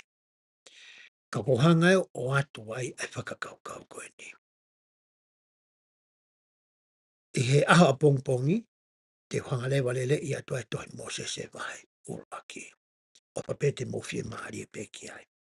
Nau whakaukau ki toki ako pe e koe i a koe. Ka kuongo mai peki hoku loto, ke fe mo, ke toi lawe peki ai. Lango mea nā ku kōle atu e kamata. Ka mau mo loto ke tau ai, ko toa pe mea koe nā ku te mea ko toa ki ai. Pea mau taha mai. E lawa le rei pe i, ka pai pai u. O kui kai koha popare pai. Koe hae mea koe te mofie maare ki ai. Koe hae mea le lei anki to koni ka teki mo tau i o mo ko. O sai pe ka te au. Tō mua ki honga wha māpo o po whaos. E talanoa koe tohi e palame. I he ahoni. Ia ka pau te ke whatonga i e whongo whahoko e tau poklama i ahoni.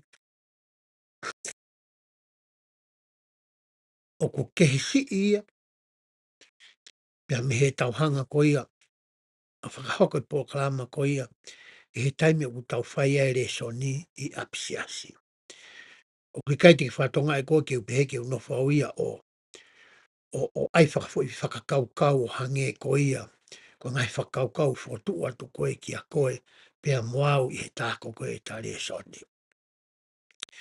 O ko ulawe au ke potu tohi kātoa. Pea, he taimi te ke whanau ngai ke he tala noa koe o ko whai. E ngai vete koe te whai, me ngai whatau whai. Te ke lawa rewa e koe ia, ha ia, pi whakamari ia, me ngai te to i whakaukau koe asi atu. I he ore soni neongo, o ki kai ke whai hare soni. I he sapate koe ia. Te ula pia ni ihi me ngai whakaukau me toi re soni pe whakaukau uraki. I he ku hoko ai mo ka pe telefonike ke mea mai pe mo koe ki ai. I he ku hoko ko whanau ai o tua kui ai hokpui ku anga whakalangi. E tau oskoa mo se te tau whakakato. Ka koutui pia kua ngai konga to he palame mai tolu o kurawi ki ai kono hoko. Te ulawa o matu waki a se tane i tokoni ai eiki. Mimi a se tohi mo se vahe waki te tau lawe ki ai. Pere vahe whamatala hono hoko. Koe ngāu e moe nau e o tua ke tokoni i au ke mao e mo i tangata. E na tau lawe ke e palama e tolu. Ka hinga mea ka atua nā utara noa ki ai ke tokoni i pe koe pia mao. Hoko, nā ko mo ui ko halau maare ki mua pe auto whanau i au ke mamani, nā tau o si lawe ki ai. Ai te ke lawa rewa sio pe me ngahi whamatala te whai, pe ka pau te ke whakahoa ia ki he o lau konga, te ke lape ko whakamari i ki nau. Pui tam koe whakai tau re soni, te tuki au re wau, o tau tala noa ke ngai te ftoi tukaratini, ngai te ftoi whakaukau atu. Ka tuku mua ki whamaapopo e tohi e pala me i hawa ni tau pe tānu, whipo tānu aki. Nā tau tala noa whikaku mo pui tua o tohi e pala me. Whaunga nā tau mawai e siasi, whaunga nā hanga so sa mita riu, koe hamea nā e hoko ki he puha mate pe koe mamis koe ni, pa moe papyrus koe na hawha taha mo ia, o au mai ki whaunga koe na i riu aki. Pe tau tā noa no riu na e kamata tala noa e ki na wange e ki ka e palami, a mea ngau koe ni ke ne ngā eki, ai uri mi mo e tōmemi. Pe ihe uri mi mo e tōmemi, na lawai ke ne wakai ai ke, o e ngahi palani te. Pe he nau ke koe nau tuku, he tunga o ku nau iai i he universe ko ngahi o tua. O ku ke hei mo e lau taimi ai palanite e ta ki he palanite hono hoko. Pe talamare he eikika e palama koe mo ai uhinga o ke hei lau taimi o makatu unga ia i he taimi koe e na takataka i he revolution pe mo rotation. Pe taimi koe taka miro ai. Oskoe pangarewe e kia o whakaawa matau e palame. Pane hangareo ngā ake uraki mea nā ne talange kia whika mo e palanite I he uri mi mo e tūmea mi, ke ne whakamahino i ki ai whai kehe koia o e ngahi lau maari e. Nā ne ngauhi koia i he kamata. Mo uhinga o nau whai kehe ai. Ka uhi koe mama mo e mooni kou o mai ki a koe pēr mo au. Mo e whonga o ta hanga ngawe aki, ai mama mo e mooni koia. Pe makatuunga he ta ngā ake mama mo e mooni koia, a hota kehe. E he uraki tuunga e mawhalau mare, o a o mai ke ta hau koe ke mo ui whaka materie koe. Nā ne oange ka e pahame a ngai whakatata. O i hoko koe e tau ngā ake mama mo e mooni, o a o hake ki ai koe otuaia o kune i loki. Ai mea katoa pe, o ku kano katoa ai. Ai mama mo e mooni na tau toa. I he ene pehe o ku hokai koe o tua kune a fio i me ka matanga ki he ngatanga. Pe tala noa rewa e tau whetano ke po, ni whika aki, mo whei tuu na ngahi tau tō whalamari o tua, mo mea koe nen whakangai ke ngahi koe pia mo au ki ai. Mo whei tuu koe nā ta tupo ai, nā ta tomua nofu ai pia mo o tua. Pa ne talangia kia e pahampia mo koe pia mo au, ai tuunga o sisu kalaisi i he taimi koe e tau nofu koe i he uraki maa. Mo whainga ngawe nā tau whai, mo palomesi mo fuakawa nā tau whai ki a tia, ki mua pa ne hanga o mai ki tau tolu, ki he mo ui whaka materie koe ni. Petala no ai ki he mo tangata i ua, ki he alo, pia mo luse wha, hokai popoki. Mo e tari nā ana whai ki he whakatu, nā mai he eki o makatuunga i he palani koia, nā de se hanga o whau, i he ngai whataha anga lahi i waki tūma. Nai kauai ai tola. Te o mai lewa ai palani ko ia. E iloko palani e whakamo ui. Me kamata anga ke tau hau koe ni, mo e tau whoki. Me mo ui koe ni. E tanga i ko hai lewa he ongo tangata koe ni. E kuongo lau maari e la lahi e ua koe ni. Te uhanga whikaui. Pe tau sio ai ki he tari nai whai e he eki. Mo e tari nai whai ko ia e lose. Pe tau sio hen, e tā noa koe no e whiapini. Ai mau inga ko ia o whonga ta ngā eke māmā mo e koani. Te ne hanga e o riri i hota ulu nganga. Ke molu hota loto. Ke lava ke ntoi tānaki mai ha māma mo e mooni o kurahi ange. Ko hi ke lava ke ta whakalaka ki taua me he nihi kou ke nau hanga whaka au ngā. Ai māmā mo e mooni. Pe i longai e ta whai ke he mo ni i koia. Pe lava ke tokone e mama mo e mooni ko ia ki ho mo ui whakapoi tui tui. Ki tokoni i koe mo ki whamari. Tokoni i koe ho whatongia whakasiasi. Tokoni i koe ngai anga paanga o ke ngā ui ai.